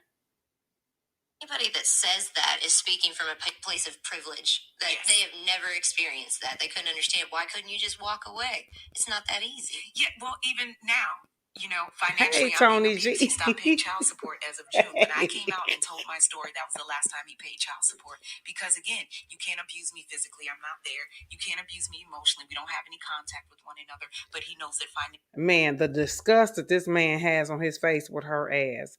Now here she go with the child support piece of fucking again. Yeah, well, even now, financially, I'm being abused. He stopped paying child support as of June. When I came out. Now she's going to say, I'm being financially abused. She's being financially abused because this man stopped paying child support, so she says. As if the child support was going to last forever. What kind of plan did you have? Apparently none. Financial abuse. Are you kidding me? You could not come up with a pair of dance shoes, leotards, dance tights, nothing. You could not figure a way out. You couldn't make something out of nothing. Or nothing out of something because you were getting alimony. You were getting child support. And told my story, that was the last time he paid child support. Because again, you can't abuse me physically. Now she's trying to say that because she came out and told her story, he ceased the child support. That's what she told her children. Listen close. I'm not there. You can't abuse me emotionally. We don't have any contact with one another. But he knows You that right. financially and economically, I can withhold money because I know that puts her in financial strains. So it's another form of abuse. So people don't understand. Tony, the same one. Where am I going? Let's talk about the money situation here for just 1 second. There's so many Drea layers Kelly. to this that it's very difficult to try to talk about in some kind of chronological order. So forgive me if we're just kind of all over the place, right? This is your life. So now, see, you got to be careful when you're talking to these other people because they speak in a certain language. Now, if you don't know their language, let me explain to you. He just called her ass out. He just told her. He was like, look, basically, he like, okay, let me just go back here because, hey, this story is kind of all over the place. Basically, he that's their code talk, okay? He already knows that the way he's looking at her already let me know. Every time she talk, he's looking at her like, cut the fuck out. You're on your fucking soapbox. That's number one. Number two, he knows the story that she's telling is all over the fucking place. All right? Listen close. He like, come on, let me just try to get this story together here. Straighten this lie out. So many layers to this that it's very difficult to try to talk about in some kind of chronological order. So forgive me if we're just kind of all over the place, right? This is your life, so you know it. This was a question that I got from a listener yesterday to pass on to you. Has the Fulton County Police Department got in touch with her concerning issuing a warrant for RKelly's arrest due to non-payment for child support? Well, it wouldn't be Fulton County. Ours is. You said, to be honest, she was smarter than kellz. I don't see her and things she said or done. Well, because she's not smarter than kellz. You know, Western society says if you get a diploma, if you get a degree, then that deems you to be intellectual. Well, there's a certain thing called talent. Okay? Your gift. Okay? Your gift will take you further than your so-called talent a lot of times. Especially when you beat on it every day, all day, and constantly. Okay? Because remember, your gift is what God gave you. Your talent is just something you can learn. A talent. Hell, I can learn how to be a good dancer. I can learn how to be a great skater. But my gift, that's what God gave me. And you don't need intellect when God bless you with your gift. Okay? You need opportunity, purpose, and desire. You put them three together, you're going to get every motherfucking thing you want. Intellect or not. And guess what? You can always pay people that's smarter than you in certain areas. When your gift, he say he going to do what with your gift? Make room for that motherfucker. Just like he did with Mr. Kelly. So she ain't smarter than him. No, she's stupid. She's naive. She hasn't matured in a lot of areas. Because if she was a smart woman, which she probably will try to create a book, because this woman here has tried. She's had her hand in a lot of businesses, a lot of different businesses. She's not good with money. She doesn't do well with that money.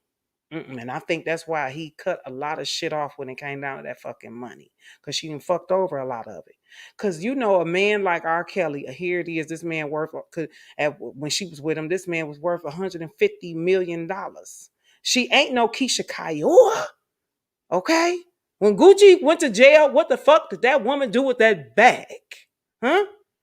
Did she dribble that motherfucking ball or did she shoot it? Huh? She shot that motherfucker. That's what she did. Okay? He get a woman like Keisha Kaior, that man will be empire. Okay? He'll be Lucius his motherfucking self. Okay? He need him somebody like Cookie. She's a wannabe. This girl ain't no Cookie. Okay? Cookie and Lucius. And he'll be bigger than Empire. He'll be bigger than Lucius because Lucius' ass couldn't sing. I mean, he didn't continue to sing. Okay? If RKelly, boom, get him a woman like that, with a mindset like that, got a millionaire's mind, an entrepreneurial spirit. The spirit is what it's called. If she had he married somebody or get with a woman who got an entrepreneurial spirit, that man will take over the music industry. You hear me? If he got that type of woman. But if he got him just an old bitch that just want to sit up and look cute and shit and change her wigs and shit every fucking 5 damn days.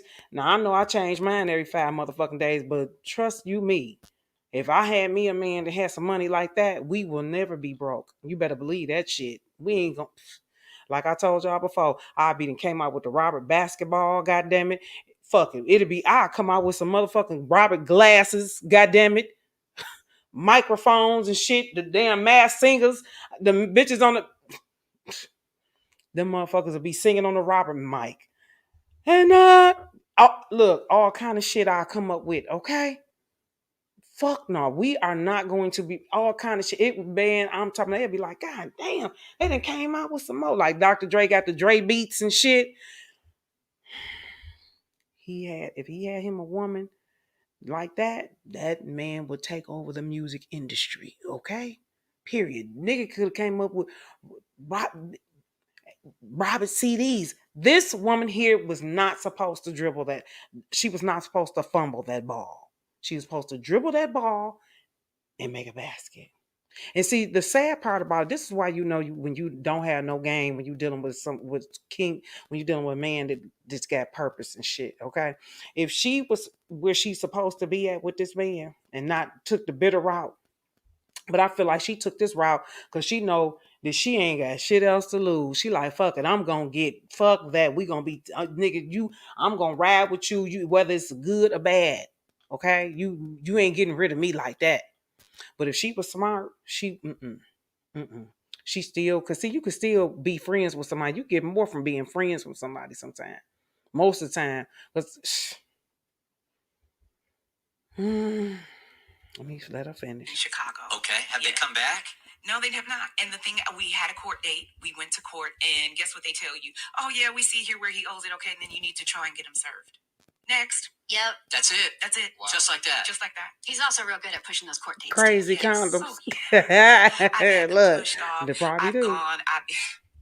Like when I tell you the extent that you go to as a woman in the court systems when you're trying to fight, I feel like they just leave us. Everything about her is the victim fucking speech. It's the victim's spill, the victim's potion. When you try to go to court, they don't see what you got to say. It's no victory in her conversation, period. Who are you going to help with this bullshit? Okay? You are empowering a bunch of weak women. I'm sorry. Where's the victory story? Where's the victory lap? And it's not, when is it going to get past the, I survived domestic violence and goddamn it, hey, look, I done wrote 3 bestsellers on how to be an excellent dancer. Because where's your fucking book, your memoir of your dance history? Where's your own fucking story at? I think we would be curious about that as women, to hear about you. Not about this with this Robert fucking hate train. We get it.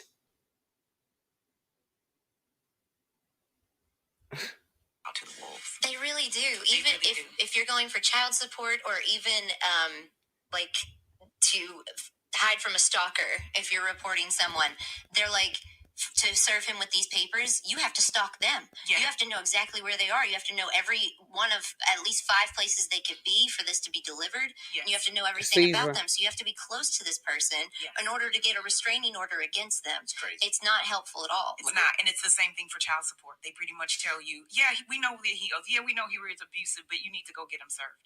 We're going to break here in just 1 second. But before we do, let me ask you this question. Everything finally lines up. And RKelly is in some courtroom, and they say guilty, and he's gonna go to jail. Is that a happy day for you?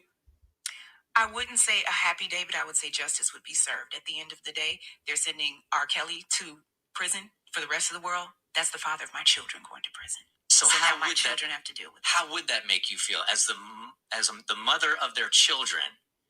How conflicted will you be on that day? Because I'm convinced it's gonna happen. He like, how conflicted will you be on that day? He knows what he's really asking her too. He's saying, so you evil bitch. I mean, so you really, because you got to be able to read, you already see his body language, see? He's saying one thing out of his mouth, but at the same token, he like, so you're going to be, how happy would you be that day? Tell us. And you're going to be that happy, your son, your children's father. And listen to this goddamn leprechaun. Like I said, it wouldn't be so much conflicted because it is what it is. You did it, go to jail. Mm-hmm. I have no sympathy or empathy when it comes to that at all. Like, you're not going to get a tear about that one. That is just difficult for my children. The mother in me, my heart breaks because it's very difficult. He has no relationship with his children now. He doesn't call them. He changed his phone number. We don't have that phone number. My children don't have. Like, what dad does that? But that's him. At the end of the day, I don't know, what do you tell your children about a man? Like, they call him Robert Sr., they don't call him dad. They call him Robert Sr., they don't call him dad. Now, either you orchestrated that shit even if you didn't orchestrate that shit, I wish that fuck I would allow my kids to call.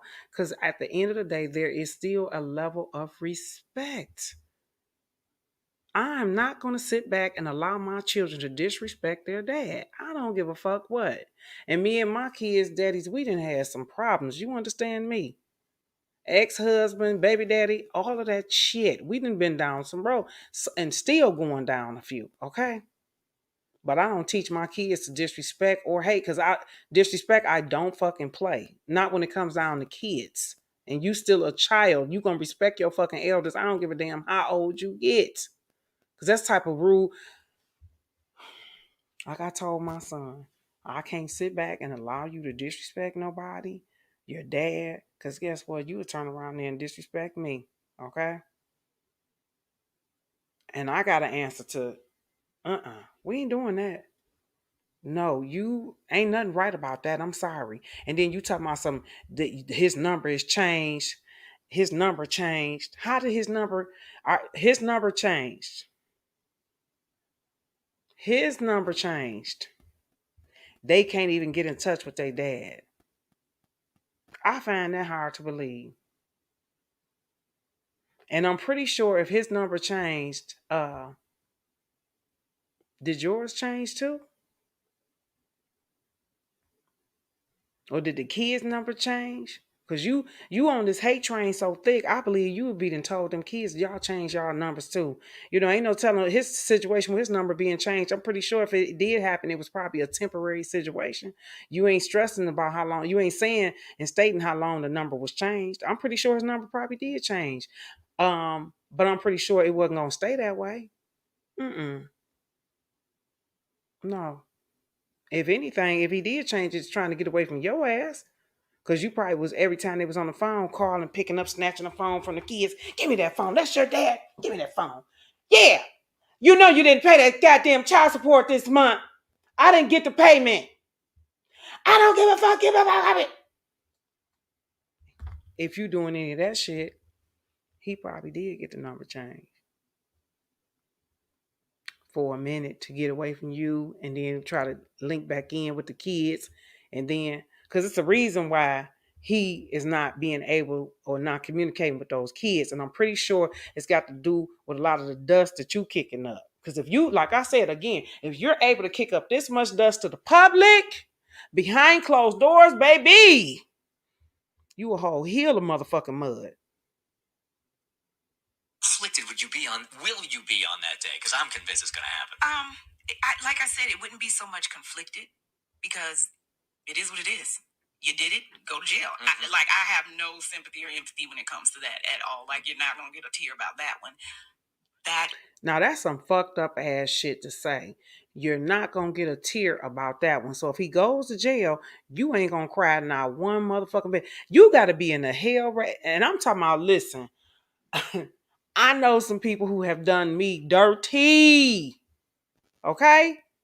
Baby daddy, dirty. I don't wish jail on the nigga.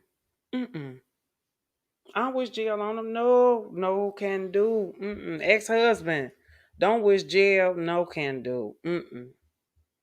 No, and I'm damn sure ain't gonna hell. If you want to keep it real, my ex-husband just came home from the Fed joint a couple years ago. Okay, so and I was at his goddamn court dates with his new wife was there, but I'm his first motherfucking wife. And I was at the courthouse. She was looking at me all sideways. I'm looking at her like, bitch, I was here before you. I let you have this nigga. Okay? Let's be fucking clear here. All right? Yes, I'm here. That's still my son's father. I'm in this motherfucker. I should sit my ass up in there. She turned around and looked back there like, I'm like, ta-da. You know, but I didn't want him or nothing like that. I wasn't there trying to be on no shit like that. But that's how she, when my ex-husband, in my humble opinion, he was cheating on me with this bitch. Okay. So one thing about when you steal your nigga, see, if you stole that nigga, the woman who you stole her from, she could always get that nigga back. Always, because it was stolen. Okay. it will always return to sender. All right. So she always be looking a certain type of way when I show up on the scene, any motherfucking way, because she know how she got her husband. Because like I said, I believe they was cheating when we was married. Anyway, you see how far I done went down up in that road, that rabbit hill. But I don't wish no death, jail, nothing bad on him. And I'm talking about I couldn't stand his ass for years. But I grew from that shit. Okay? Grew from that. And even through my couldn't stand him, my heart is not that evil where I wish evil things on people. I can count on one hand, and not even really can't even count on no one hand because it's on. I don't have no enemies. I'm a likable person. People fuck with me. I have one person in this whole fucking world, maybe two, and that second person is a family member. But other than that, far as people who I don't fuck with, only two that I could think of in my mind. And I just don't. I don't fuck with them. I don't. I'm just saying all that to say I'm not that consumed in evil or just payback and retaliation and It's just difficult for my children. The mother in me, my heart breaks because it's very difficult. He has no relationship with his children now. He doesn't call them. He changed his phone number. We don't have that phone number, my children. He does not call his kids.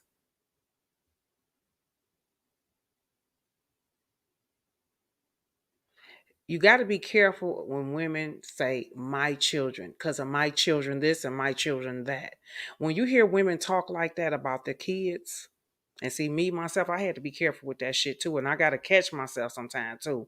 Because what happens, you got to listen real good to people. When you're talking to somebody and she's in this conversation and she's talking about the kids that they have together, she referred to them as her children all the time. She'll never say our children. You got to be careful with that. That lets me know, goddamn, that you are trying to regulate this motherfucking situation, and you are one of those motherfucking women. When he called for his kids, your ass has got, give me that phone. Get you with that bullshit. See, you standing in the way of their relationship. They probably could have a great relationship with their dad, but your ass keeps standing your motherfucking ass in the gap of that shit. You will hear her speak several times. Those are my children. He doesn't do this for my children. It ain't never our children. No, we. And you know you heard the saying. It ain't no motherfucking I in team. This woman was never a team player when it came down to their fucking marriage. That's why he didn't have no fucking legacy. A man is only good as the woman he lays down with. Especially when he calls himself becoming one with a motherfucker. You got to be careful when you pick up these type of women. And you can wiggle and all that kind of maniggle, but all that's all superficial. It's all temporary. At the end of the day, what's inside, that's what's gonna last, and that's what it's gonna take to keep a fucking marriage. You gotta have some character. For my children, the mother in me, my heart breaks because it's very difficult. He has no relationship with his children now. He doesn't call them. He changed his phone number. We don't have that phone number. My children don't have, like, what dad does that? But that's him. At the end of the day, I don't know, what do you tell your children about a man? Like, they call him Robert Sr., they don't call him dad because he's so disconnected from his children. I don't know what that day is going to be like. I don't know if they're going to be like, hey, you can't miss what you never had. Or are they going to feel like now we've lost an opportunity for anything that could have been? Now, he's been quoted as saying, you brainwashed the kids. I did a song, or I produced a song for, I think, your daughter a couple of years ago. They want to be in contact with them, but you've brainwashed them. You can't brainwash actions. I don't need to say a bad word about you. Your actions show my children who you are to them. At the end of the day, this is the second time he stopped paying child support for me speaking up about domestic violence. So what that says to a child is you don't even care enough about my quality of life. That don't say that to no child, girl. That says that shit to you. Okay? That's your ass talking. Somebody's grown and revengeful. Those kids, they don't see all that bullshit. Kids are the most forgiving people in the fucking world. You can, if you got a child in your house right now and you go in there and beat the shit out your child right now, and then an hour after you get done beating the shit out your kid, you go in. I ain't talking about them old big grown ass, ornery ass kids. I'm talking about them little kids, okay? And you go in there an hour later, your child gonna forgive your motherfucking ass, okay? So gone with that bullshit. They up and see you didn't got that bitterness. You didn't gave them a stony heart. That's the sad part about it. But see that shit right there gonna wear you the fuck out. Cause you ain't no man gonna trust himself with you. No man is gonna believe that he can trust his love and heart because you're too bitter. Bitter Barbie. That you would go to this extent to punish my mother, that I would suffer. I don't have to tell my children. He did. Do you think that day will come that RKelly will see the inside of a jail cell? I think so. Yeah. I think so too. All right, Drea Kelly. I think so. I think so. Felicia Rashard would never speak like this against her husband. She needs to surround herself with some real fucking women and not no tangibles, not nobody that want to be a woman. Surround yourself around some real fucking queens. That's right, Erica. They sure don't. They don't know what no child support is. We the ones get to talking that bullshit. Your daddy ain't paid no goddamn child support. Blah, blah, blah. I gave my son his child support check. My girlfriends was looking at me like I was crazy. Like, is you out your goddamn man? Yeah, that's his money. If he fuck it up, hey, you can't say I fucked it up. Can't nobody ever say I fucked it up. You fucked it up yourself, not me. You want clothes, you got the money, you go buy it. Okay? Because I had my own thing going on. I didn't need his daddy money. You do what you got to do. You go ahead and take it. Do what you want to do. Okay? And didn't even want to go put my people on child support. I didn't want to do that. I wanted us to work our thing out. But you got them kind of men where you got to put them in the stronghold. You know what I'm saying? You had to do that. And I had to put a demo down. Motherfuckers didn't believe it because, you got them kind of men who would take women like my kind, they take my kindness for weakness. So when that was starting to play effect, I had to go put a presentation down. You know what I'm saying? Sometimes we have to do that with these motherfuckers. Anyway, guys, it's getting later, and I did not mean to come on so late, but like I said, I was at the little engagement and everything and got to drinking and all like that. And I'm going to get on up off here. You said the state of New York paid for bonding. I'm going to check it out. Auditors and military started calling because all of this drama. Oh, okay. Anyway, guys, so I will be back. Don't forget to come out Saturday at 8 o'clock on my platform. I'm doing a celebration for the one and only Tony G. You guys might have saw him come into the platform and acknowledge me and speak to me. He's so sweet. That's my baby right there. So I'm doing a birthday celebration for him on Saturday. So come on out. It's going to be nice. Okay. Get your drink, sit back, and we're going to be partying, okay? Got requests? You'll be able to I may do a request line, okay? I may. But anyway, guys, I appreciate you tuning in. If you're new to the platform, welcome, welcome, welcome. Subscribe. Hey, and guess what? I try to do constantly on my platform. I try to do new things. I try to reinvent the platform. I'm in the process of just making some changes to the platform. I'm open to any type of suggestions as well. Okay, leave your comments. Okay, DJ Amazing, why do you still believe that he's innocent when everything that you heard and seen has been proven that he's guilty? DJ Amazing, first off, hey K baby, what's going on, baby? Let me explain something to you, honey. I don't understand if you understand what it means to stand by someone. Okay. All right. Now that's first. Let me go here first. What it means to stand by somebody. All right. Through thick and thin. I'm going to be on this side of this fence no matter what. Okay.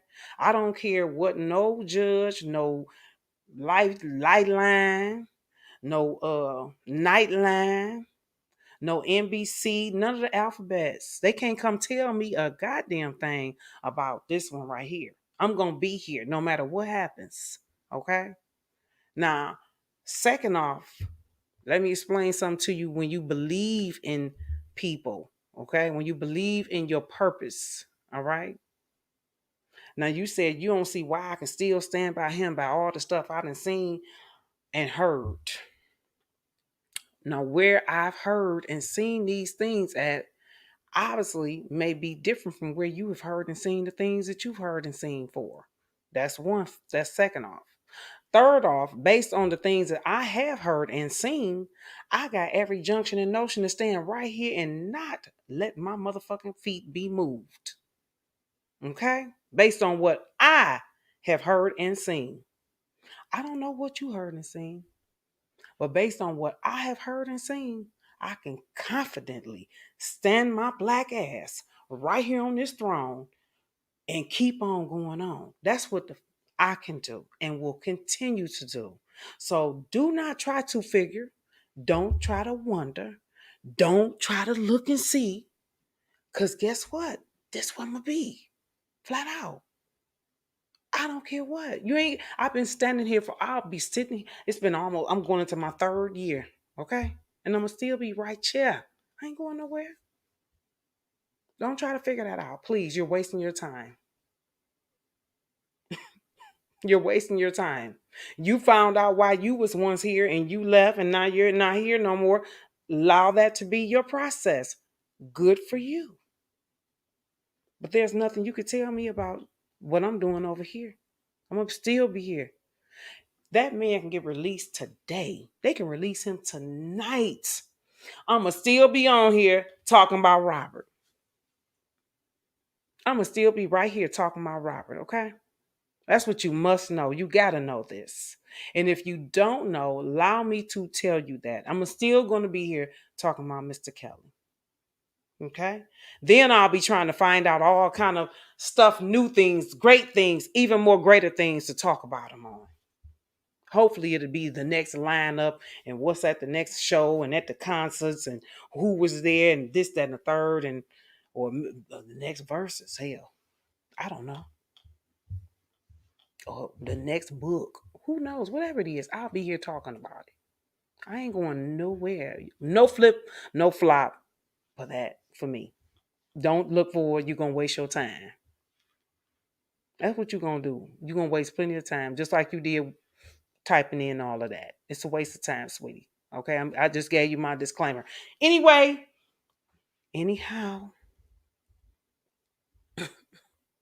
that Maria, Katina, Denitra. Stand up. K baby.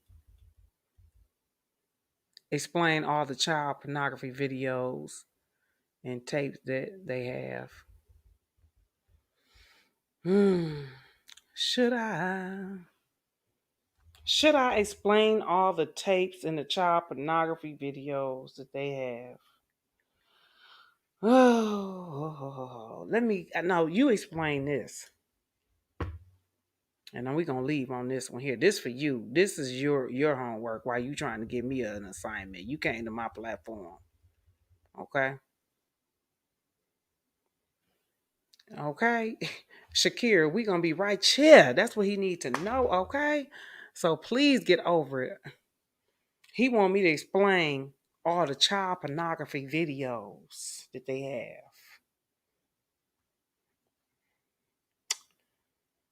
Whew. First off, let me start with this.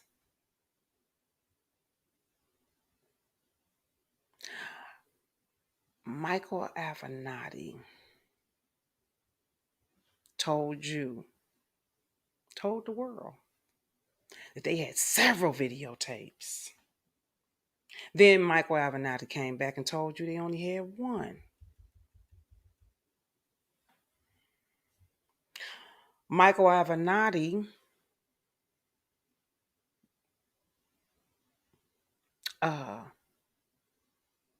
also is an attorney that's been arrested for corruption and for blackmail.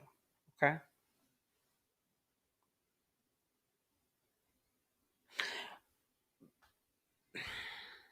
Here's a question I have for you. If there is a tape, because he made these accusations that you're saying as well. If there's a tape and these tapes and so many tapes, Tony G. Okay. If there is a tape, baby, if there is all of these tapes, why? Oh, why, oh, why, oh, why? Why isn't he convicted?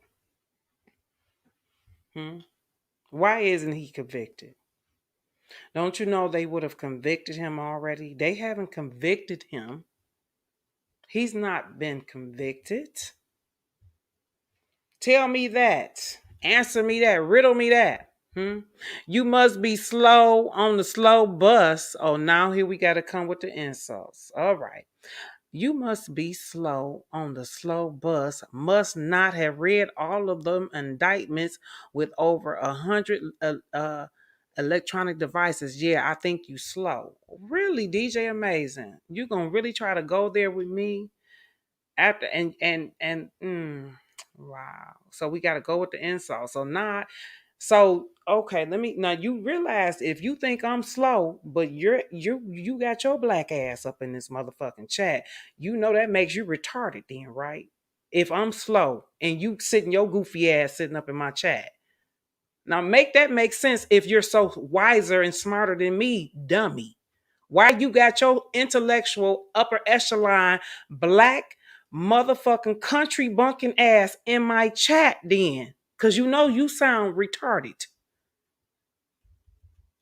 So don't try to come with no insults because I'm not buying your bullshit with your motherfucking flip-flopping ass. Okay? Don't do that. Don't come for me because I ain't sent for no motherfucking booty scratches over here. Take that over there to where you kissing everybody ass at because you don't need to do that over here, boo. That's where you need to go. Go over there. Okay? I hear they cock strong over there. They might need you. Okay?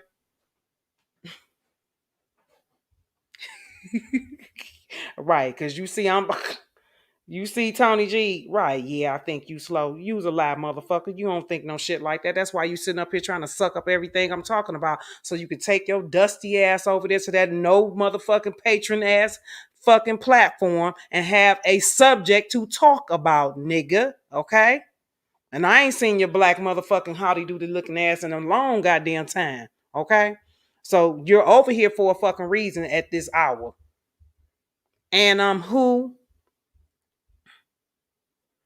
And you gonna be slowly watching the trial and eating popcorn and watching him lose. Good. That's what you do. He having one. He can't even get a bail. Wait a minute. Hold on, motherfucker. He can't even get a bail. What that tell you? What they tell you? First off, what you telling me is that you need to take your time before you call yourself putting shit in the chat. That's what this is text that you just said. That's what that's telling me. I want you to reread that bullshit you trying to say to me. Okay? Because this is what I'm reading this shit exactly how you wrote this shit. I'm gonna be slowly watching the trial and eating popcorn and watching him lose. He having 1-1. He can't even get a bail. What they tell you.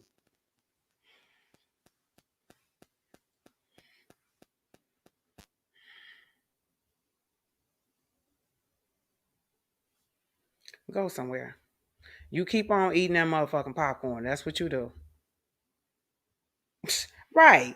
He gonna spell bail. Exactly. And he trying to come for me and tell me I'm slow. But of course he needs spell check. Okay?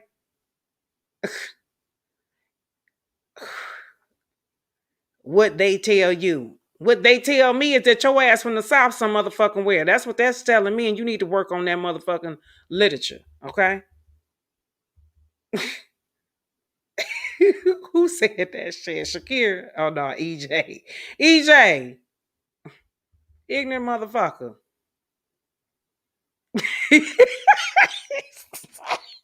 Brooke.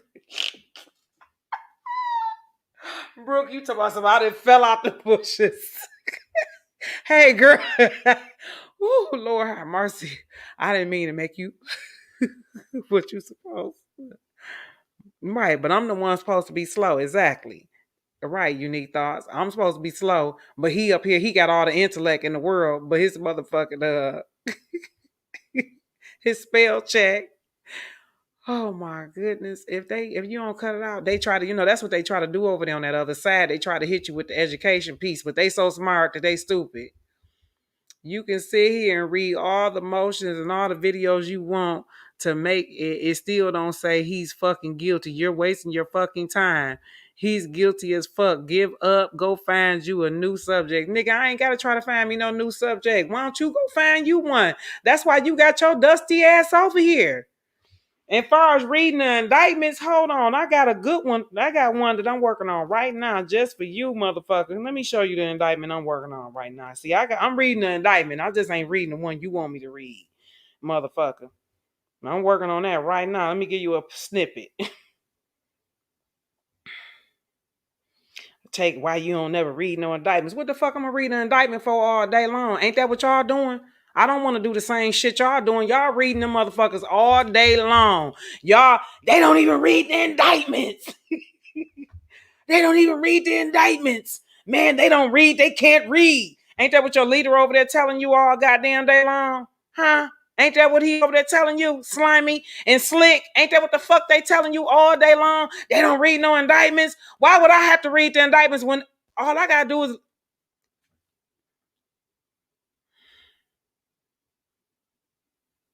I don't give a fuck about what your indictment talking about.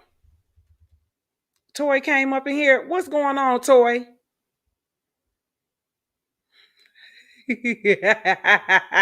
Brooke, you all right, girl. Girl, this motherfucker. Right, nigga. I ain't gotta read the motherfucking indictment. We already been down this road. I already been down this road with this man 20 years ago. I went down this road with him already in 2000 motherfucking 2 to 2008. Okay? Already been down this track. This case right here has already been done before. It's the same shit, different day, motherfucker. Okay, you read the indictment. I know one thing,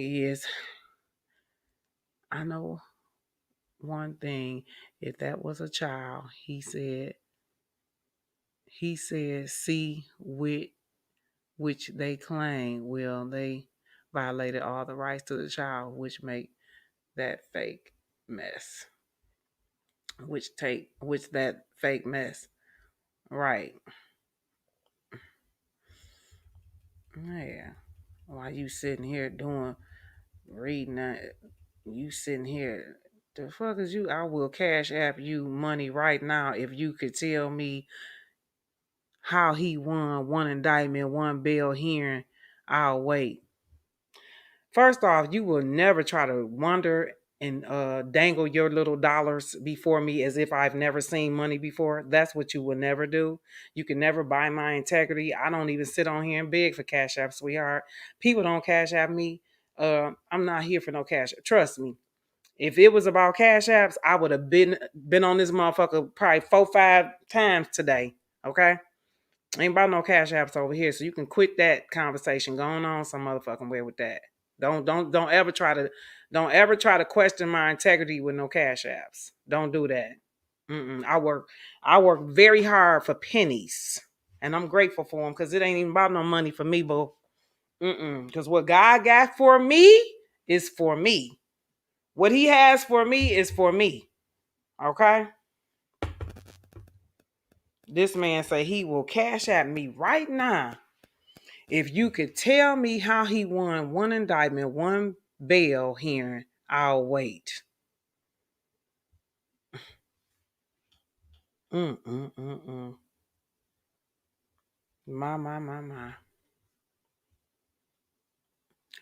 Your own people. See what I'm saying? It's your own people. Own people. See, these people right here, these are the same type of mentality of people who help put our people enslaved chains that they claim that they did. Okay, these are the ones who went out there. When you look at the movie, what's the name of that movie with oh God, what's the Django? This is Sam Jackson's character here. This motherfucker here that's keep this saying all this wicked shit to me. That's him, a Sambo. Mm-hmm. I'll pay you some cash. Trying to time. I'm not no stripper. I don't dance on no pole. Mm-mm.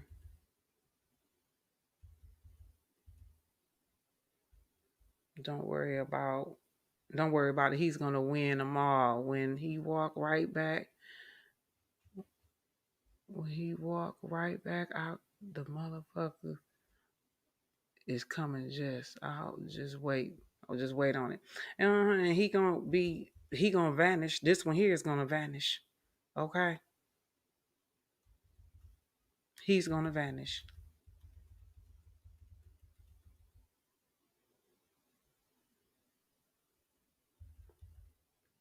Exactly, Brooke.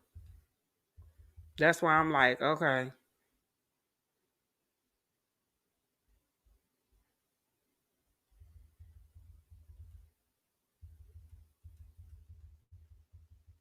He trying to sound smart.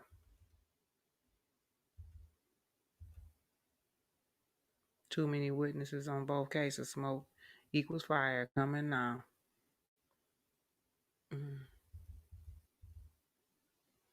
That DJ man, you need to stop the bullshit. You can't win an indictment, genius. Jackass. Your king RKelly date is all to himself. Put the blame where it truly belongs.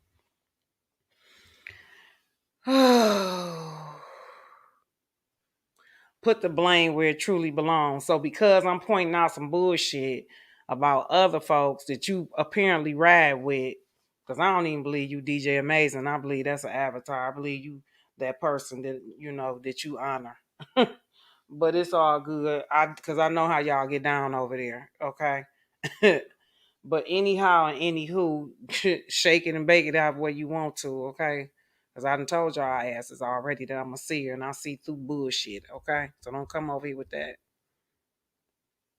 He's going to get out. Pay attention to his song. Boy, you haters are so slow. Girl, ain't they so slow? Okay, baby. Slower than the motherfucker. Because this one here, your king, RKelly, date is all to himself. Put the blame where it truly belongs. Let me find an A and B selection for you before I get off this chat. Let me find one for you. DJ. mm.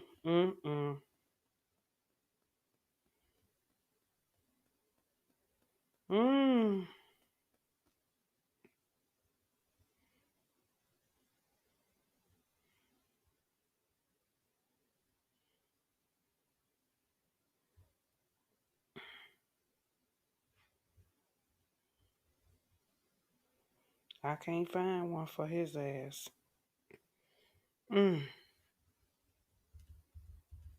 Sky, I told Max I was telling he went that. Hey, spitting fire. Spitting fire. Hey, sis. Any idiot can see that denying bail is a tactic the feds are using to stop him from adequately preparing for trial. Exactly. If the case was so wrong, then there wouldn't be so many trumped up charges. Exactly, Ingrid. Say it again. That's right. That's exactly right. And I don't know why he's sitting up here acting like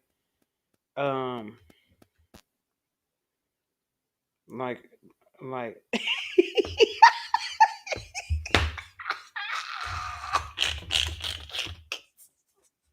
this is why I love my baby.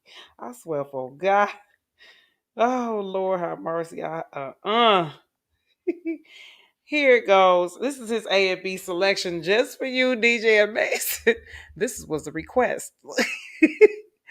Hello, chat. How's everyone holiday going so far? So far, so good. Spitting fire. I just left for my son's girlfriend birthday party, so I've been drinking tonight.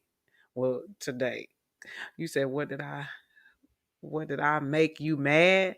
What did I make you mad? Did I say something that true are mad? Wait a minute. What did I make you mad? Did I say something that true? Are you mad that you can't win any arguments on the other side? You don't believe that. You do not believe that. Y'all so scared somebody gonna cuss y'all asses out. I could, boy, cut it out. You don't even believe that. Excuse me. Those are not arguments that y'all doing over there. Trust me. Those are statements. Those aren't arguments. Y'all over there making statements and put downs, which y'all do best. From a lot, I ain't gonna say all them women over there bitter, because I roll with a lot of them over there. But some of the ones that speak the loudest is bitter as hell. YouTube, I don't own the rights to this music. To all the people out there that be running their mouth. DJ Amazing, this is don't know what. This is where you come in at, bro. Saying, shut up.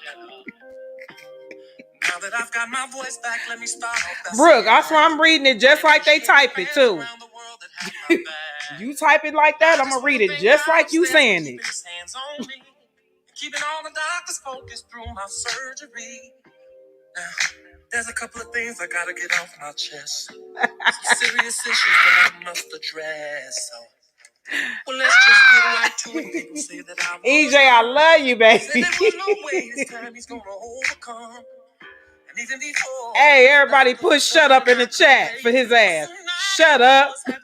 Bring your dumb dusty ass up over here. So we roll with RKelly. We roll with kellz. You jackass.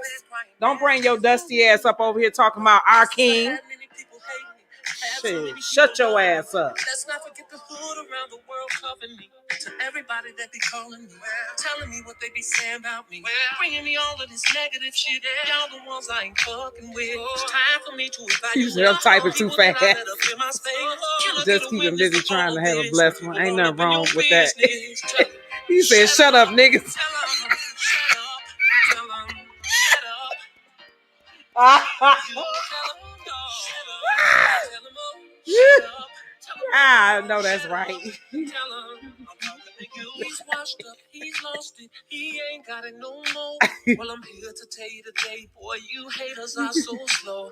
And it saddens me to know some of y'all want me to go away. But when it's time for me to go, my God is gonna orchestrate you. Until then, I will accept the stone. But y'all shut up there so I can put it up on the screen. Sometimes it's so hard for me to be strong.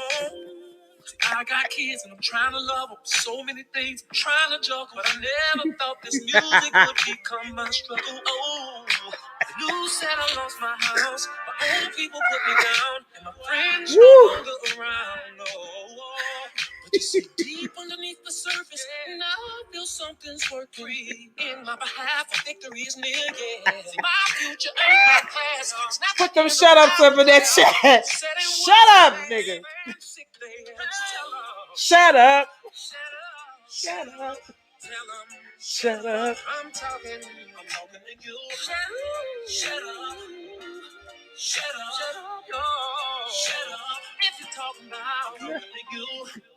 Now seriously, after all these hits and melodies and memories, you compare me to someone else. OMG. Now no offense to the other artists, but come on, dog. Let's be honest. How many babies been made off me? OMG. Seriously, you gonna act like that? Sit there like it ain't no truth to that. Looking at me like I ain't talking stats. OMG. Every boy, every girl, every child around the world, from the 90s up until the day will stay off me. Shut up, shut up. Yeah, I seen, I was over there this morning too on the Cole channel. I seen you over there. I seen y'all over there. I was over there for a minute. I saw that. Shout out to Nicole's view. She on her game. Love her.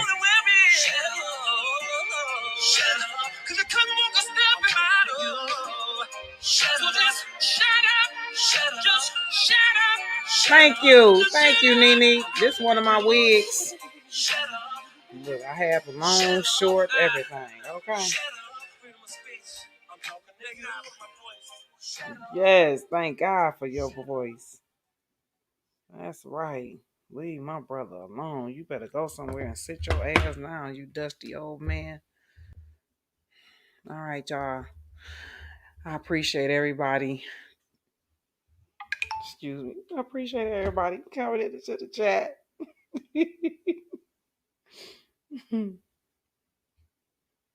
Wait a minute, y'all. Hold on. We might have one more song for that imp. Thank you. We might have one more song for this imp. I got one more by request. Hold on.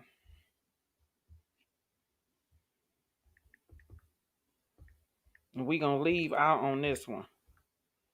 This is our closeout. YouTube, I don't own the rights to this music.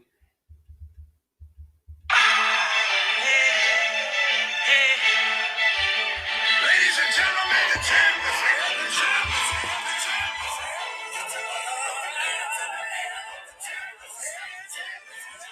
Hey. Thank you, Nanichi. I got these from the dollar store.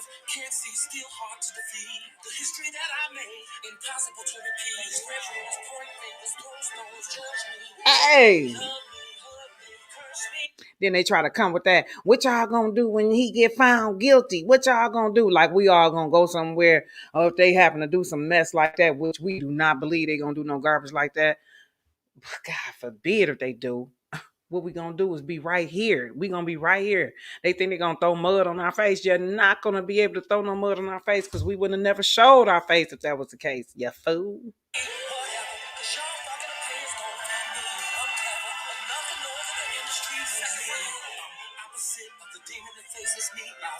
Make sure you put some money on your king books. You sound silly. Been through hell, lived in the belly of the beast. I confessed my sins, but still didn't find peace. But like MJ and 5, I'm real 16. Music for the hood first, cause that's where I'm from. That's why the hood is always first to help me overcome. When I'm down, some of y'all cats act so strange. When I'm up, saying cats wonder why I act so strange. Health and change, please, you bitches are so lame. Something ain't y'all fault, and y'all so lame to play. That's for you, DJ Amazing.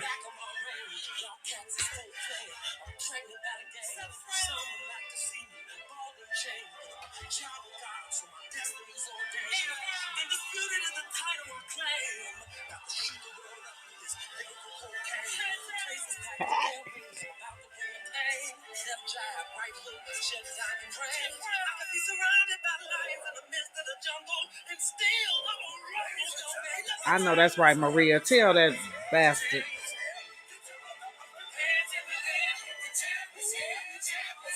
Put your motherfucking hands in the air. Silly rabbit. Tricks are for kids. DJ Amazing, you rest well on the night. Peace and blessings to all my family. I will talk to you all very soon. You said I send a money order at least once a month. Okay. Silly rabbit. He don't know no better. He don't need no explanation. Anyway, guys, it's your girl, the SkkyZone. Thanks for tuning in and thanks for riding with your sister. I will talk to y'all soon. Peace.